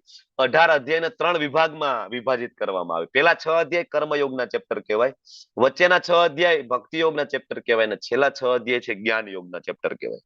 ભક્તિ યોગને વચ્ચે મૂકવામાં આવ્યો છે. સેન્ડવિચ હોય, સેન્ડવિચ ઉપર બ્રેડ હોય, નીચે બ્રેડ હોય, મેઇન મસાલો ક્યાં હોય? વચ્ચે હોય. તમારી ઘરે જ્વેલરી બોક્સ હશે, બરાબર, જેમાં તમે તમારા ગળાનો હાર મૂકતા હશો, તો તમે જોશો કે ઉપર પણ એનું કહેવાય સોફ્ટ કવર છે, નીચે પણ એક કવર છે, પણ હારને વચ્ચે મૂકી દીધો છે. કિંમતી વસ્તુને ક્યાં મૂકવામાં આવે? વચ્ચે. એટલે ભક્તિ યોગને પ્રોટેક્શન આપ્યું છે, કર્મયોગ ને જ્ઞાન યોગનું આગળ પાછળ સેન્ટરમાં ભક્તિ યોગ મૂક્યો છે. એટલા માટે મોટા ભાગના પાર્ટિસિપન્ટ છે એ શરૂઆતના 2 અધ્યાય 3 અધ્યાય 4 5 અધ્યાય સુધી ભણે અને પછી એવું માની લે કે ભગવદ ગીતામાં ભાઈ કર્મયોગ જ આપેલો છે, ભાઈ કર્મ કરો, બસ બીજું કઈ કરવાની જરૂર નથી. બરાબર, અને 6થા અધ્યાયથી આગળ વધતા નથી, 7મા અધ્યાય 8મા અધ્યાય 9મા અધ્યાયમાં આવતા નથી. 9મો અધ્યાય પરમ ગુહ્ય જ્ઞાન છે, રાજવિદ્યા રાજગુહ્ય યોગ. ખૂબ મહત્વનો અધ્યાય છે. જ્યાં સુધી તમે 9મો અધ્યાય ના સમજો, જ્યાં સુધી તમે 12મો અધ્યાય ના સમજો, જ્યાં સુધી તમે 18મા અધ્યાય સુધી ના પહોંચો, તમને ભગવદ ગીતા ના સમજાય. કોઈ એક અધ્યાય ઉપરથી તમે કન્ક્લુઝન ઉપર આવી શકતા નથી. ઓકે, અને ભગવદ ગીતા ની અંદર મુખ્ય 5 વિષયો છે. આપણે 18 દિવસ જે ચર્ચા કરીશું એ આ 5 વિષયના આજુબાજુની ચર્ચા છે. ભગવદ ગીતામાં શું શું જાણવાનું છે? તો પહેલું તો ભગવાન કોણ છે, ભગવાન કોને કહેવાય, એની વ્યાખ્યા ક્યાં ક્યાં આપેલી છે. બીજું જીવ, જીવ એટલે કે આત્મા, આપણે કોણ છીએ? આત્મા. ત્રીજું પ્રકૃતિ, આપણી આજુબાજુનું જે નેચર, પ્રકૃતિ કોણે બનાવેલી, કેવી રીતના આનું સર્જન થયું, સર્જન થવા પાછળનું કારણ શું, હું અહીંયા શું કામ છું, મારો જન્મ અહીંયા શું કામ થયો છે, હું શું કામ અહીંયા દુઃખી છું, મારે શું કામ બધા દુઃખ ભોગવવા પડે છે, વાય. બરાબર, આ બધા પ્રશ્ન તમારા મનમાં થતા હશે ને. બરાબર, કે આવી જગ્યાએ મારો શું કામ જન્મ થયો છે, બરાબર, મને આવી બીમારી શું કામ થઈ છે, મારી આર્થિક પરિસ્થિતિ આવી શું કામ છે, મને આવો સાસુ શું કામ મળ્યા છે, મને આવી વહુ શું કામ મળી છે, આ બધા પ્રશ્ન આપણને થાય ને, વાય. તો આ બધા પ્રશ્નના જવાબ. જીવ, પ્રકૃતિ, પછી કર્મ, સારું કર્મ, ખરાબ કર્મ, પાપ કર્મ, પુણ્ય કર્મ, એના ફળ, એના રિએક્શન, અને છેલ્લે કાળ. કાળ એટલે મૃત્યુ, કાળ એટલે સમય. આ 5 મુખ્ય વિષયો ભગવદ ગીતાના છે જેની આપણે ચર્ચા કરીશું. પેલા અધ્યાયનું નામ છે અર્જુન વિષાદ યોગ, બરાબર, અથવા તો કુરુક્ષેત્રની યુદ્ધ ભૂમિ ઉપર સૈન્ય નિરીક્ષણ. ઓકે, હવે પેલા અધ્યાયને વિભાજિત કરવામાં આવે છે 5 વિભાગમાં. શરૂઆતમાં ધૃતરાષ્ટ્ર પ્રશ્ન પૂછે છે અને 2 થી લઈને 11 શ્લોક જે છે દુર્યોધન પોતાનો ભય દેખાડે છે, અને 12 થી લઈને 19 શ્લોકમાં શંખ ફૂંકાય છે. 20 થી લઈને 27 શ્લોકમાં અર્જુન છે એ નિરીક્ષણ કરે છે. કેનું? બંને પક્ષનું. ભગવાનને કહે છે ભગવાન રથ વચ્ચે લઈ લો, મારે જોવું છે. અને 28 થી લઈને 46 શ્લોક છે ને, એમાં અર્જુન વિષાદમાં પડે છે અને યુદ્ધ નથી કરવું એના માટેના 5 કારણો રજૂ કરે છે. જો તમે બીજી કેટલી ભગવદ ગીતા વાંચી હશે, મારા કરતા પણ તમે ઘણા બધા જ્ઞાની હશો, ઘણી બધી વખત તમે વાંચી હશે, પણ અહીંયા ભગવદ ગીતા જે હું તમને સમજાવી રહ્યો છું, લગભગ એવી રીતના તમે પેલા વાંચેલી નહીં હોય, લગભગ. કારણ કે તમને કોઈએ નહીં સમજાવ્યું હોય કે અર્જુનના યુદ્ધ ના કરવાના મુખ્ય 5 કારણો છે, એ જ મુખ્ય છે પેલો અધ્યાયની અંદર, બીજું કઈ છે નહીં. પેલો અધ્યાય છે ખાલી સ્ટેજ પ્રિપેર થાય. પેલા અધ્યાયની અંદર ભગવાનનો એક પણ શ્લોક નથી, ભગવાને ભગવદ ગીતાનો કોઈ ઉપદેશ પેલા અધ્યાયની અંદર આપ્યો નથી, માત્ર સ્ટેજ પ્રિપેર કર્યું છે. અર્જુનને વિષાદમાં મૂકીને અર્જુન પ્રશ્ન પૂછે જેથી ભગવાન ભગવદ ગીતાનું જ્ઞાન આપે. તો ભગવદ ગીતાનું જ્ઞાન બીજા અધ્યાયથી શરૂઆત થાય છે. બીજા અધ્યાયના આમ તો 11મા શ્લોકથી ભગવદ ગીતાનું જ્ઞાન ઉપદેશ છે શરૂઆત થાય છે. તો અહીંયા પેલા અધ્યાયની અંદર, પેલા અધ્યાયને સમજવું હોય તો 3 વ્યક્તિની મનોસ્થિતિ સમજવાની. કોની? તો કે અહીંયા ખૂણામાં એક દાઢીવાળા બાપા છે. કોણ છે આ? બોલો કોણ છે? ધૃતરાષ્ટ્ર. વચ્ચે એક અહીંયા વ્યક્તિ આ રીતના છે, થોડા ટેન્શનમાં, દુખી છે. કોણ છે? અને અહીંયા નીચે છે ભાઈ થોડા ક્રોધમાં છે. કોણ છે? દુર્યોધન છે. આ 3 વ્યક્તિને સમજી લઈએ મનસ્થિતિ, એટલે આપણો પેલો અધ્યાય પૂરો થઈ જાય છે. બીજું કઈ છે નહીં. સમજીએ ધૃતરાષ્ટ્ર શું કહી રહ્યા છે. પહેલો શ્લોક, બરાબર, ખૂબ મહત્વનો છે. તમને બધાને, ઘણા બધાને આવડતો પણ હશે. તમે મારી સાથે બોલી શકો છો તમારું માઇક ચાલુ કરીને. ધૃતરાષ્ટ્ર ઉવાચ ધર્મ ક્ષેત્રે કુરુક્ષેત્રે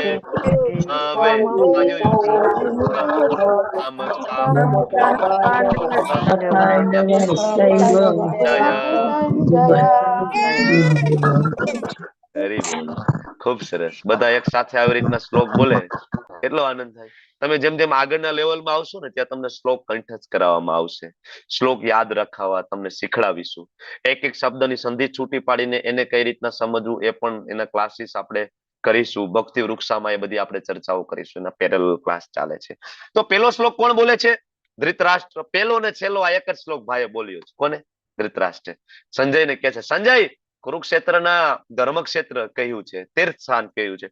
યુદ્ધની ઈચ્છાથી યુયુત્સવ સમવેતા એકઠા થયેલા, ભેગા થયેલા મામકા, મારા પાંડવા અને પાંડવોના પુત્રોએ કિમ કુર્વત, શું કર્યું?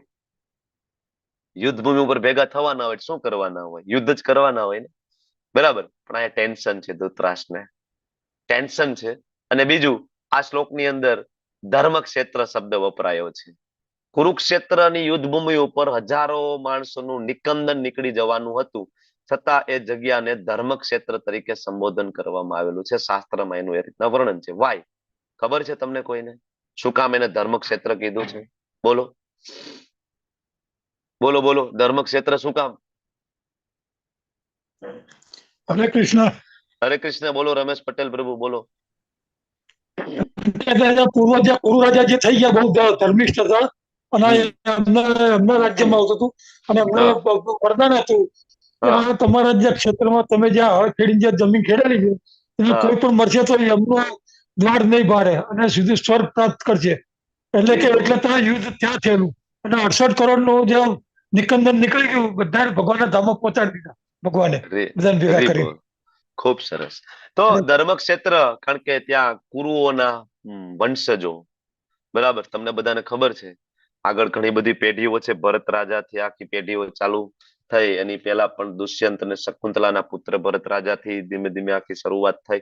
અને એ કુરુઓના મહાન જે રાજાઓ ખૂબ જ તપશ્ચર્યા એ જગ્યા ઉપર કરેલી, ને તપશ્ચર્યાના બળ ઉપર ભગવાને વરદાન આપેલું, આ જગ્યા ઉપર કોઈ ધર્મનું કામ કરશે, ધર્મની તરફથી યુદ્ધ કરશે, ધર્મ ને લગતો યજ્ઞ કરશે, કોઈ પુણ્ય કાર્ય કરશે તો એને સ્વર્ગની પ્રાપ્તિ થશે, એટલે એને ધર્મ ક્ષેત્ર કીધું છે. બરાબર. બીજું આ પહેલો શ્લોક છે ને એ આપણને બધાને રિપ્રેઝન્ટ કરે છે. અહીંયા ધૃતરાજ શું કે છે? મામકા, મારા અને પાંડવના પુત્રોએ શું કર્યું? તમને બધાને ખબર છે કે પાંડવો, તમને બધાને એ તો ખ્યાલ છે ને ભગવદ ગીતા શું કામ બોલવી પડી ને ક્યાં શરૂઆત થઈ, કે મારે એ સમજાવવાની જરૂર છે, મહાભારતમાં જવાની જરૂર છે? હે, તો ખ્યાલ છે ને?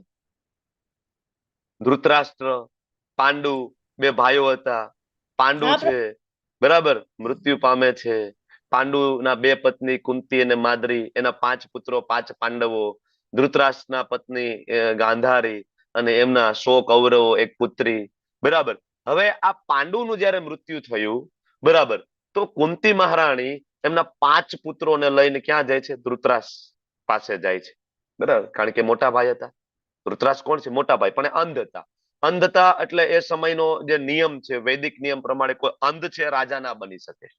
બરાબર. તો પાંડુ મૃત્યુ પામ્યા એટલે એને જયારે પાંડુ એકચ્યુઅલી એક તો સંન્યાસ લીધો, તો પાંડુ છે એ જંગલમાં જતા રહ્યા હતા, ત્યાગ કરી દીધો હતો બધું. એ કથા બહુ લાંબી છે, ક્યારેક આપણે કરીશું, તમને પ્રશ્ન થશે તો આગળ એ પણ કરીશું.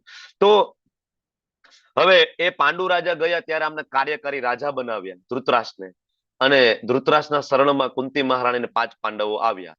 હવે હકીકતે ભાઈનું મૃત્યુ થાય પછી ભાઈના પુત્રો, મોટા ભાઈ તો બાપની જેમ જ સાચવવા જોઈએ ને. આપણે ભૌતિક જગતમાં પણ જોઈએ છીએ ને, આપણો નાનો ભાઈ હોય અને જો એ ધામમાં જતો રહ્યો હોય તો એનું કોઈ બાળક હોય તો આપણે આપણા બાળકની જેમ સાચવીએ ને. પણ અહીંયા ધૃતરાષ્ટ્ર શું કે છે? મારા પુત્ર અને પાંડવના પુત્રએ શું કર્યું? હકીકતે રાજા છે ને એ રાજા, પેલા તો કાર્યકારી રાજા હતો. રાજા કેવો હોવો જોઈએ? ઇમ્પાર્શિયલ. રાજાને કોઈ ભેદભાવ ના હોવો જોઈએ. રાજાએ પ્રશ્ન એવો કરવો જોઈએ કે કુરુઓ શું કરી રહ્યા છે, અથવા તો એવો પ્રશ્ન કરવો જોઈએ કે ભાઈ યુદ્ધ ભૂમિ ઉપર શું ચાલે છે. પણ આ તો નહીં, મારા પુત્ર અને પાંડુના પુત્રએ શું કર્યું? જે આપણે કરીએ છીએ ને, મારું મારું મારું મારું મારું મારું મારું. આજકાલ આપણે નથી જોતા કે થોડીક જમીન માટે ભાઈ ભાઈ વચ્ચે અબોલા હોય, આખી જિંદગી બોલતા નથી. થોડીક સામાન્ય 100 બરાબર 100 વાર 200 વાર 500 વાર જગ્યા માટે તો ભાઈ ભાઈ માટે. બરાબર. તો એ સમયની આપણી આ જે અત્યારની માનસિકતા છે, ધૃતરાષ્ટ્ર છે ત્યાં રિપ્રેઝન્ટ કરે છે. ધૃતરાષ્ટ્ર રાજા હતા, એને દૂધની અંદર કહેવાય ને કે સ્વીટ ગળપણ નાખીને મીઠાઈ બનાવી જોઈએ, પણ ભાઈએ લીંબુ નીચવીને બધાને જુદા પાડ્યા.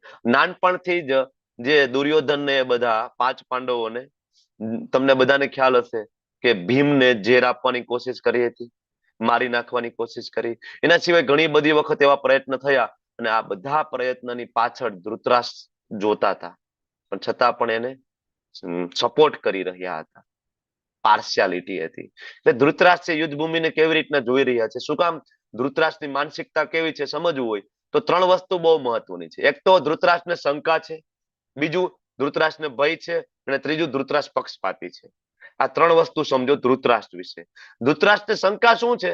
તો કે ભાઈ આ તો કુરુક્ષેત્ર નક્કી થયું હતું, પણ પછી ધૃતરાષ્ટ્રને ખબર પડી કે આ કુરુક્ષેત્રમાં આવેલી એ જગ્યા છે જે ધર્મ ક્ષેત્ર છે, જે હમણાં આપણને રમેશ પ્રભુએ કીધું કે ભાઈ આ જગ્યાનું સિલેક્શન તો એ થયું કે જે ધર્મ ક્ષેત્ર છે. હવે ધર્મ ક્ષેત્રની અંદર આપણી સેના જીતે કેવી રીતના? કારણ કે બાપને બધી ખબર હોય કે દીકરા કેવા છે. ધૃતરાષ્ટ્રને ખબર જ હતી મારા દીકરા કેવા છે તો અધર્મી. દુર્યોધન ની બધા કેવા છે તો અધર્મી, પાપી છે. તો આ કેવી રીતના જીતશે? એટલે આ એને શંકા હતી. બીજો એને ભય હતો, ખોટું કામ કરેલું હોય ને એટલે ભય હોય, કારણ કે ભેદભાવ કરેલો હતો, ખૂબ આસક્તિ હતી. આસક્તિના કારણે બધા ખોટા કામમાં પણ સાથ આપ્યો. 2 શબ્દો બહુ મહત્વના છે, એક તો આસક્તિ અને બીજું સ્નેહ. સ્નેહ એટલે પ્રેમ. જો આ શ્લોક ઉપરથી આપણે એ પણ સમજવાનું છે કે આપણે આપણા બાળકનું પાલન પોષણ કેવી રીતના કરવાનું છે, આસક્તિથી કે સ્નેહ દ્વારા. બરાબર. આસક્તિથી પાલન પોષણ થાય તો પછી દુર્યોધનનો જન્મ થાય, અને સ્નેહ દ્વારા પાલન પોષણ થશે તો પછી અર્જુનનો જન્મ થશે. બરાબર. એટલે બીજું આમાં ત્રીજું જે કારણ છે ધૃતરાષ્ટ્રની માનસિકતા, તો કે પક્ષપાતી. ધૃતરાષ્ટ્ર કેવા છે? પક્ષપાતી. હમણાં વાત કરીએ મારું મારું મારું મારું. હવે આસક્તિ અને સ્નેહની અંદર શું તફાવત છે તમે ચેટ બોક્સમાં ટાઈપ કરો, હું સમજાવવાની કોશિશ કરું. તમે જે સમજતા હોય પેલા એ તમે ટાઈપ કરો. આસક્તિ એટલે એવું છે, બરાબર, કે એટલું બધું જોડાણ છે, બરાબર, કે કઈ પણ કરે તો એમાં આપણો પૂરેપૂરો સાથ સહકાર છે. આને કહેવાય આસક્તિ. નાનું બાળક છે, શેરીમાં કોઈને મારીને આવે તોય પપ્પા એમ કે ના ના કાંઈ વાંધો નહીં, ચિંતા નહીં કરતો ભાઈ, હું બેઠો છું, આપણે જોઈ લેશું. કઈ ખોટું કામ કરે તો, બરાબર, નાની એવી કઈ ચોરી કરી હોય કઈ લઈ લીધું હોય તો કે ના ના કાંઈ વાંધો નહીં, છોકરાઓ છે ભાઈ, અત્યારે ન કરે ક્યારે કરે. અત્યારે ઘણા મા બાપ નથી, કોલેજમાં છોકરાઓ છે આલ્કોહોલ ની પાર્ટી કરતા ને આ બધું કરતા હોય તો પપ્પા શું કે હવે અત્યારે નહીં કરે તો ક્યારે કરશે? અત્યારે એની ઉંમર છે આ બધું મોજ મજા કરવાની. દારૂ, ડ્રગ્સ, આને કહેવાય આસક્તિ. બરાબર, કે પ્રેમમાં એટલા આંધળા થઈ જાય કે ખબર નથી પડતી સારું શું ખરાબ શું, આને કહેવાય આસક્તિ. જ્યારે બીજું છે સ્નેહ. સ્નેહ એટલે પ્રેમ હોય પણ એ પણ ખબર છે કે સારું શું ને ખરાબ શું. બરાબર, શેરીમાંથી ચોરી કરીને કોઈને મારીને બાળક આવે તો જરૂર પડે તો આપણે પણ કાન પકડવો પડે કે આ વસ્તુ ખોટી છે અને આવું બીજી વખત કરવું જોઈએ નહીં. આને કહેવાય સ્નેહ. સ્નેહ દ્વારા પાલન થાય તો બાળક છે આગળ જતા ભગવાનના ભક્ત બની શકે, ધાર્મિક બની શકે, સત્વગુણી બની શકે. આસક્તિ દ્વારા પાલન પોષણ થાય તો એ અધર્મી બની શકે છે. બરાબર, તો આપણા મનની સરખામણી દુર્યોધન સાથે, ધૃતરાષ્ટ્ર સાથે જો આપણા પણ અત્યારે હાલ એવા જ છે, મારું મારું મારું મારું. અને આ બધાની પાછળ એક જ કારણ છે, શું? અધર્મ. અને અધર્મની પાછળ શું કારણ છે? અસંતોષ. ધૃતરાષ્ટ્ર પોતે આંધળો હતો છતાં પણ એને સત્તા જોઈતી હતી, સંતોષ નહોતો. તમને ખબર છે કે જયારે પાંડુ રાજા અને રાજ્યાભિષેક થયો ત્યારે પાંડુ રાજાએ ઘોષણા કરી હતી કે મારા ભાઈ ધૃતરાષ્ટ્રને પણ બધાએ મહારાજ કેવું. અને ઇવન પાંડુ રાજા છે બધા જ નિર્ણયો એના મોટા ભાઈ ધૃતરાષ્ટ્રને પૂછીને લેતા. પણ નિયમ પ્રમાણે રાજગાદી ઉપર પાંડુ રાજા બેઠા હતા, બાજુના આસન ઉપર એમને ધૃતરાષ્ટ્રને બેસાડ્યા હતા અને એને પણ મહારાજ તરીકે સંબોધન કરવું એવું કહેલું હતું, ભાઈ એમને પણ મહારાજ કેવું. એટલી બધી રિસ્પેક્ટ આપતા મોટા ભાઈને પાંડુ, છતાં પણ ધૃતરાષ્ટ્રને બિલકુલ એનાથી પણ સંતોષ નહોતો. પોતાના ભાઈ પ્રત્યે જ એને એટલી બધી ઈર્ષા હતી. એટલે એનું નામ ધૃત રાષ્ટ્ર. ધ્રુત એટલે કસીને પકડી રાખવું. કોને? રાષ્ટ્રને. રાષ્ટ્રને કસીને પકડી રાખવું એટલે કહેવાય ધૃતરાષ્ટ્ર. અને એ જ એની આસક્તિ, એ જ એનો અસંતોષ આગળ જતા એના બાળકોને અધાર્મિક બનાવે છે અને એ જ આગળ જતા એના 100 પુત્રોનો વધ થવાનું કારણ બને છે. ઓકે, તો વિચાર કરો કે યોગ્ય રીતના જો એને આ અસંતોષ ના થયો હોત અને એને યુધિષ્ઠિર મહારાજને, કારણ કે યુધિષ્ઠિર મહારાજ છે સૌથી મોટા ભાઈ યુધિષ્ઠિર હતા અને આમ પણ પાંડુ રાજાના પુત્ર તરીકે યુધિષ્ઠિર હતા તો રાજ્યાભિષેક એનો થવો જોઈતો હતો. દુર્યોધન કરતા મોટા યુધિષ્ઠિર હતા બધા ભાઈઓમાં પણ, બરાબર. 105 સૌથી મોટા કોણ હતા? યુધિષ્ઠિર. તો રાજા કાયદેસર જ બને, બરાબર. અને બીજું ક્વોલિટીની દ્રષ્ટિએ જોવા જાવ તો પણ એમાં એક ક્વોલિટી હતી યુધિષ્ઠિર મહારાજમાં. તમે ભાગવતમ જયારે વાંચો તો ત્યાં તમને ખ્યાલ આવશે કે યુધિષ્ઠિર મહારાજ એટલે કોણ હતા, અર્જુન કોણ છે, ભીષ્મ કોણ છે, કુંતી મહારાણી કોણ છે. એકવાર ભાગવતમનો સ્કંદ પહેલો વાંચીએ તો તમને ક્લેરિટી આવે. ઓકે, તો યુધિષ્ઠિર મહારાજ બધી રીતના યોગ્ય હતા રાજા બનવા માટે, પણ એમને આપ્યું નહીં ધૃતરાષ્ટ્રે. ધૃતરાષ્ટ્રને કોને રાજા બનાવવો હતો? દુર્યોધનને. અને એ બનાવવામાં કેટલા બધા અધર્મો થયા. ઓકે, આ પહેલા શ્લોકના વિવરણમાં આપણે ગયા અને હવે આપણે ડાયરેક્ટ ત્રીજા શ્લોકમાં જઈએ. હવે ત્રીજા શ્લોકમાં દુર્યોધન છે બોલી રહ્યા છે, પશ્યેતામ પાંડુ પુત્રાણામ આચાર્યમ મહતીમ ચમુમ યુઢામ દ્રુપદ પુત્રેણ તવ શિષ્યેણ ધીમતા. શું કહે છે દુર્યોધન? એના ગુરુ મહારાજ પાસે જાય છે. જેવો એકચ્યુઅલી કેવું હતું કે દુર્યોધન એમ હતું કે યુદ્ધભૂમિ ઉપર જઈશું અને સામે તો કોઈ હશે નહીં, 5 પાંડવો હશે ને કદાચ ગણ્યા ગાંઠા થોડા ઘણા સૈનિકો આવે તો આવે, બાકી તો 5 મિનિટમાં યુદ્ધ પૂરું કરીને આપણે આવતા રહેશું. દુર્યોધનની મનમાં આવું હતું. શું કામ આવું હતું? કારણ કે યુધિષ્ઠિર મહારાજ પાસે સત્તા નહોતી. સત્તા કોના હાથમાં હતી? ધૃતરાષ્ટ્રના હાથમાં, દુર્યોધનના હાથમાં. તમને બધાને ખબર છે કે જે સત્તા ઉપર બેઠા હોય ને એનો બધો સપોર્ટ કરે. અત્યારે આપણે જોઈએ છીએ જે સત્તા ઉપર જે પાર્ટી બેઠી હોય, બરાબર, એ પાર્ટીના સપોર્ટર હોય, એ પાર્ટીને બધા સપોર્ટ કરે. તો દુર્યોધનને પણ એવું હતું કે ભાઈ આ યુધિષ્ઠિરને કોઈ સપોર્ટ કરશે નહીં. અને જ્યારે એ યુદ્ધભૂમિ ઉપર ઉભા રહ્યા ત્યારે એને ખબર પડી કે આ સામે કેટલી અક્ષોની સેના હતી. સામે બોલો કેટલી અક્ષોની સેના? 18 જ છે. સામે સાત સામે અક્ષો સાત કેટલી? સાત 7 સાત અક્ષોહિણી. અને 11 7 દુર્યોધન 11 અક્ષોહિણી સેના અને દુર્યોધનની સાઈડમાં 11 અક્ષોહિણી સેના. પણ 11 અક્ષોહિણી સેનાની ઉપર ભારી પડે ને એવી સામે 7 અક્ષોહિણી સેના હતી. કારણ કે એવા મહાબલી, બરાબર, ને એવા મહારથીઓ જ્યારે દુર્યોધનને સામે જોયા ને તો દુર્યોધનની આંખો ફાટી ગઈ. આ શું થયું? મને એમ કે 5 મિનિટમાં યુદ્ધ પૂરું કરશું, પણ આમાં તો બહુ અઘરું લાગે છે. બરાબર.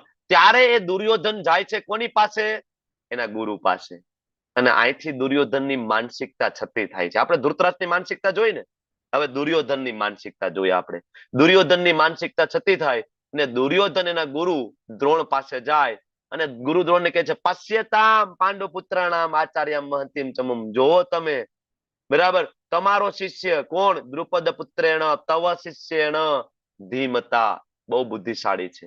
હે મારા ગુરુ, જુઓ વિશાળ સેના છે અને તમારો બુદ્ધિશાળી શિષ્ય છે ને દ્રુપદનો પુત્ર, એનો સેનાપતિ બનીને આવ્યો છે. એકચ્યુઅલી આ મેણું મારે છે. જો હવે આવા સમયે ખરેખર તો દુર્યોધન એના ગુરુ મહારાજ પાસે જવું જોઈએ, દંડવત પ્રણામ કરવા જોઈએ, આશીર્વાદ લેવા જોઈએ. એ ગુરુ મહારાજ મને શક્તિ આપો, બરાબર, કે જેથી હું યુદ્ધ જીતી શકું. પણ ત્યાં જઈને ગુરુને મેણું મારે છે. તવ શિષ્યેણ, તમારો શિષ્ય, દ્રુપદ પુત્રેણ. અહીંયા દ્રુપદ પુત્રેણ શબ્દ વાપરે છે. આ શબ્દ બહુ મહત્વનો છે. દ્રુપદનો પુત્ર. કોણ? દ્રુપદનો પુત્ર કોણ હતો સેનાપતિ સામે? ધૃષ્ટદ્યુમ્ન. તો ધૃષ્ટદ્યુમ્ન કહી શકતો હતો ને, પણ એવું ના કીધું. શું કીધું? દ્રુપદ પુત્રેણ. શું કામ કીધું? મેણું મારે છે અને ગુરુ દ્રોણની દુખતી રગ ઉપર હાથ મૂકે છે. કથા એવી છે આ શબ્દની પાછળ કે ગુરુ દ્રોણ અને ધૃષ્ટદ્યુમ્નના પિતા એટલે કે દ્રુપદ રાજા, એ બે ગુરુકુળમાં સાથે ભણતા હતા, બરાબર. અને એક સમયે દ્રુપદની જીવ બચાવ્યો હતો કોને? ગુરુ દ્રોણે.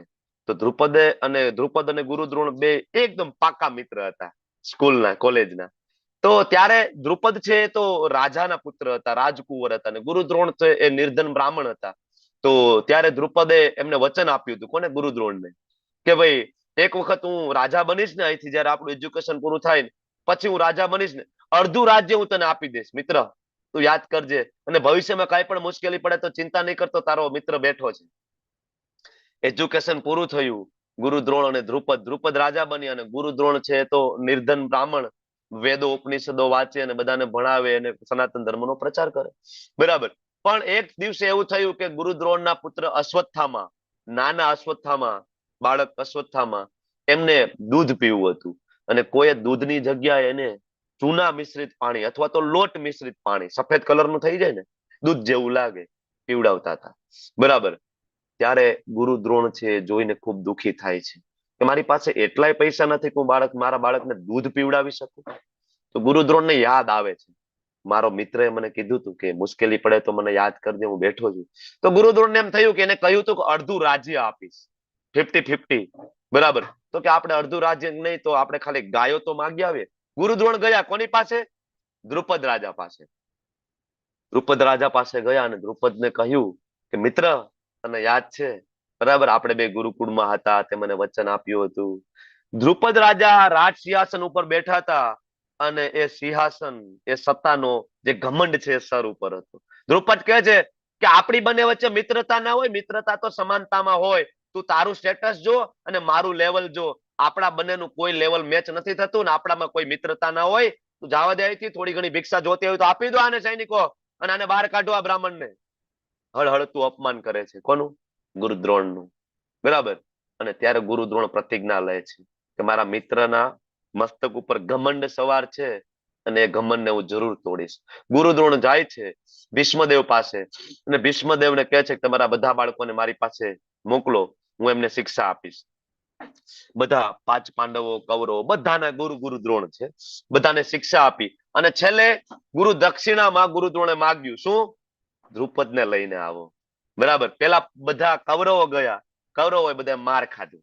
દ્રુપદે બધાને બંદી બનાવી લીધા, બધા કૌરવો, દુર્યોધન, દુશાસન, બધાને, બરાબર. પછી અર્જુન અને બીજા 4 પાંડવો, 5 પાંડવો ગયા અને એ બધા કૌરવોને છોડાવ્યા અને દ્રુપદને પણ બંદી બનાવીને ગુરુ દ્રોણના ચરણે મૂક્યા, બરાબર.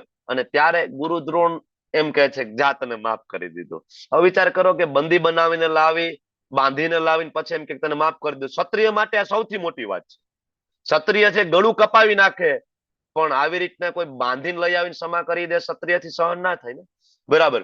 ત્યારે આ રીતના ક્ષમા કરવાના કારણે જે દ્રુપદ છે એ પ્રતિજ્ઞા લે છે કે તારો વધ હું ગમે એમ કરીને કરીશ. મારી અત્યારે ક્ષમતા નથી, કારણ કે મારો પુત્ર નથી. પછી યજ્ઞ કરાવે છે અને યજ્ઞમાંથી પેલી પુત્રી પ્રાપ્ત થાય છે. કોણ? દ્રૌપદી. યજ્ઞમાંથી પ્રગટ થાય, યજ્ઞ સૈની કહેવાય છે. બરાબર. બે બ્રાહ્મણોના તપસ્યાના સાધનાના બળ સ્વરૂપે યજ્ઞમાંથી પ્રગટ થયેલા પુત્ર અને પુત્રી. અને બીજો પુત્ર એ ધૃષ્ટદ્યુમ્ન. ધૃષ્ટદ્યુમ્નનો જન્મ શેના માટે થયો? ગુરુદ્રોણને મારવા માટે. બરાબર. અચ્છા, તો ધૃષ્ટદ્યુમ્ન એજ્યુકેશન કોને આપ્યું? ગુરુદ્રોણે. કઈ કોલેજમાં ભણ્યા? ગુરુદ્રોણની કોલેજમાં. વિચાર કરો, 5 વર્ષથી લઈ અને 25 વર્ષ સુધી એ ધૃષ્ટદ્યુમ્ન કોની સાથે રહ્યા? ગુરુદ્રોણ સાથે. અને ગુરુદ્રોણને ખબર હતી કે આ મોટો થઈને મને મારી નાખવાનો છે.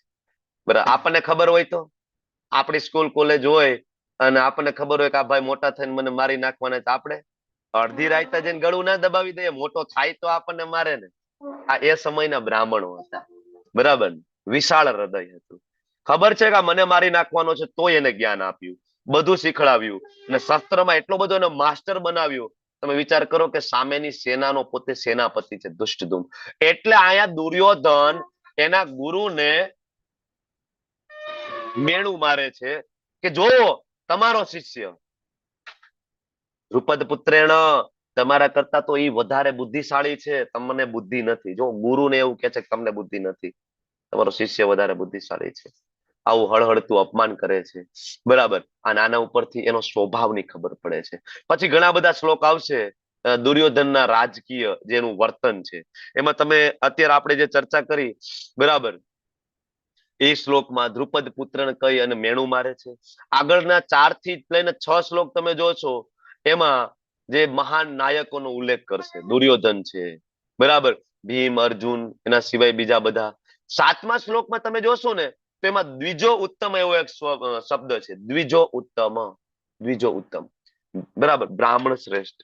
કોના માટે સંબોધન છે? ગુરુદ્રોણ માટે. હવે પ્રોબ્લેમ એ થયો કે ગુરુદ્રોણનું હળહળતું અપમાન તો કરી દીધું, પણ જો ગુરુદ્રોણ એમ કહી દેતો કે ભાઈ આવું અપમાન આપણાથી સહન ના થાય, તમારે યુદ્ધ કરવું હોય તો કરી લો, હું જાઉં. બરાબર. તો કે હવે ગુરુદ્રોણ જતા રહીએ તો એ મહારથી છે. બરાબર. ભલે ને સામે દુષ્ટદ્યુમ્ન હોય, પણ એનાય ગુરુદ્રોણ છે. વિચાર કરો, શક્તિશાળી તો હોવાના ને. કારણ કે બધા પાંડવો, બધા કૌરવોના ગુરુ પોતે જ ગુરુદ્રોણ છે. બધાને શિક્ષા આપનારા એ છે. એ જતા રહીએ તો બહુ મોટો લોસ જાય ને. એટલે જે આગળ અપમાન કર્યું એને પાછું વાળવા માટે શબ્દ વાપરે છે 7મા શ્લોકની અંદર, દ્વિજો ઉત્તમ, હે બ્રાહ્મણ શ્રેષ્ઠ. બરાબર. અને 8મા શ્લોકની અંદર પોતાના તરફના મહાન નાયકો નો ઉલ્લેખ કરે, એમાં પેલું નામ એનું પછી લે છે. બરાબર. બીજું નામ ભીષ્મનું લે છે. બરાબર. દ્રોણાચાર્યનું નામ પેલા એટલા માટે પણ લે છે કે બ્રાહ્મણ છે. ભીષ્મનું બીજું નામ એટલા માટે પણ લે છે કે ક્ષત્રિય છે. બરાબર. તો આગળ તમે જયારે લેવલ 5 માં આવશો ત્યારે તમને વધારે આ ડાઉટ વધારે ક્લિયર થાય. બરાબર, કે કોણ કઈ રીતના નામ લે છે. અને 8મા શ્લોકની અંદર જયારે દુર્યોધન નામ લે છે ત્યારે એ કહે છે કે કપ્તાન તરીકે, બરાબર, કૃપાચાર્ય, અશ્વત્થામા, બરાબર, આ બધાના નામનો ઉલ્લેખ કર્યો. આ એકચ્યુઅલી પોતાની સાઈડમાં કોણ કોણ છે એની વાત કરે છે દુર્યોધન. કૃપાચાર્ય છે, અશ્વ. શું કામ આનું નામ લીધું છે ખબર છે? કારણ કે દ્રોણાચાર્ય ભાગી ના જાય. દ્રોણાચાર્યને કહે છે જો તમારા કૃપાચાર્ય, કૃપાચાર્ય એટલે કોણ છે? તો કે કૃપાચાર્યની જે બેન છે કૃપી, એ કૃપીના લગ્ન ગુરુ દ્રોણ સાથે થયા છે. બરાબર. એટલે બે શાળો બનાવી છે. કોણ? ગુરુ દ્રોણ અને કૃપાચાર્ય. કૃપાચાર્ય પણ સામેની સાઈડમાં હતા. કોની સાઈડમાં? કૌરવોની સાઈડમાં. દુર્યોધન વાત કરે છે કે આપણી સાઈડમાં છે, તમારો પુત્ર મારી સાઈડમાં છે. તો તમે ધ્યાન રાખજો, જો તમે જતા રહેશો તો આ બધાનું મૃત્યુ થશે ને તમે જવાબદાર બનશો. એટલે તમે પેલા જે ભૂલ કરી છે ને, ધૃષ્ટદ્યુમ્ન પ્રત્યે પ્રેમ દેખાડ્યો, એવી ભૂલ હવે બીજી વાર ના કરતા. અર્જુન પ્રત્યે પ્રેમ દેખાડીને. મને ખબર છે તમે અર્જુનને બહુ પ્રેમ કરો છો, પણ એ પ્રેમ હવે રહેવા દેજો. આ કહેવા માંગે છે. 8મા શ્લોકની અંદર વિકર્ણનું નામ લે છે. 100 કૌરવોમાંથી એકેય કૌરવોનું નામ દુર્યોધન નથી લેતો. પેલા અધ્યાયમાં એક જ કૌરવનું નામ છે, વિકર્ણનું, 8મા શ્લોકમાં. શું કામ?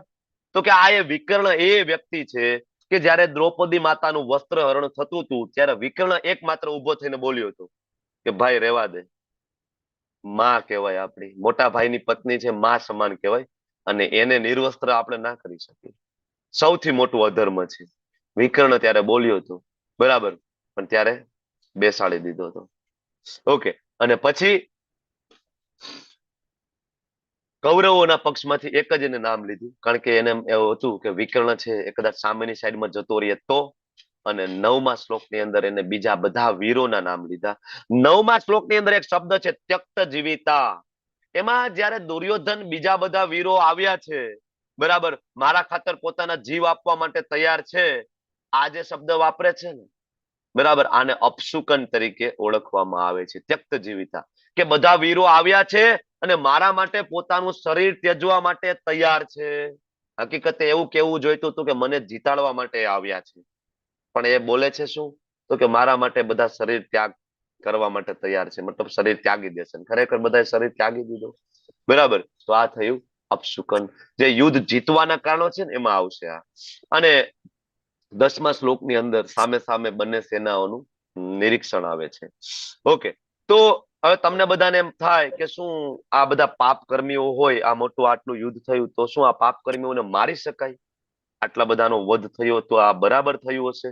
તમને આવો પ્રશ્ન થાય, એ પ્રશ્નનો જવાબ શ્રીલ પ્રભુપાદજી શ્લોકના તાત્પર્યમાં 36મા શ્લોકના ભાવાર્થની અંદર વૈદિક સાહિત્યમાંથી પ્રભુપાદ લઈ આવી અને સમજાવે છે કે 6 પ્રકારના આતતાઈઓ હોય ને એનો વધ કરવો જોઈએ, જે શાસ્ત્રમાં લખ્યું છે.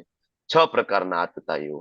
6 પ્રકારના આતતાઈઓમાં સૌથી પહેલો આતતાઈ ઝેર આપનાર. તો દુર્યોધને ઝેર આપ્યું હતું ને ભીમને. આગ લગાડનાર, વાણાવ્રતનો, બરાબર, અગ્નિકાંડ તમને યાદ છે, તમે લોકોએ જોયું હશે સિરિયલમાં પણ, બરાબર. લાક્ષાગૃહ બનાવ્યું છે, બધાને બાળી નાખવાની યોજના છે, કુંતી મહારાણી સહિત, બરાબર. આગ લગાડનાર, ઘાતક હથિયારોથી કેટલી વખત હુમલો કર્યો છે જયારે આ લોકો, બરાબર, જંગલમાં હતા ત્યારે. પછી ચોર, તો શકુનીએ છેતરપિંડી કરીને બધી સંપત્તિ લૂંટી લીધી. બીજાની જમીન ઇન્દ્રપ્રસ્થ ઉપર કબજો કર્યો, અને બીજાની પત્નીનું અપહરણ, એનું અપમાન, તો માતા દ્રૌપદીનું અપમાન થયું, બરાબર. અને જયદ્રથે એનું અપહરણ કરવાનો પણ પ્રયત્ન કર્યો હતો. તો આ બધા જ પ્રકારના આતતાઈઓના લક્ષણ આ કૌરવોમાં હતા. એટલે શાસ્ત્ર મુજબ જોઈએ તો આ બધા કૌરવોનો વધ કરવો જોઈએ. શાસ્ત્ર સંમત વાત હતી. ઓકે, એટલે આ બધાનો વધ થયો. હવે આગળ તમે જોશો તો 14મા શ્લોક થી લઈને 15મો શ્લોક છે, તો એમાં 5 જન્ય ઋષિકેશો દેવદત્તમ ધનંજય આ શ્લોક છે.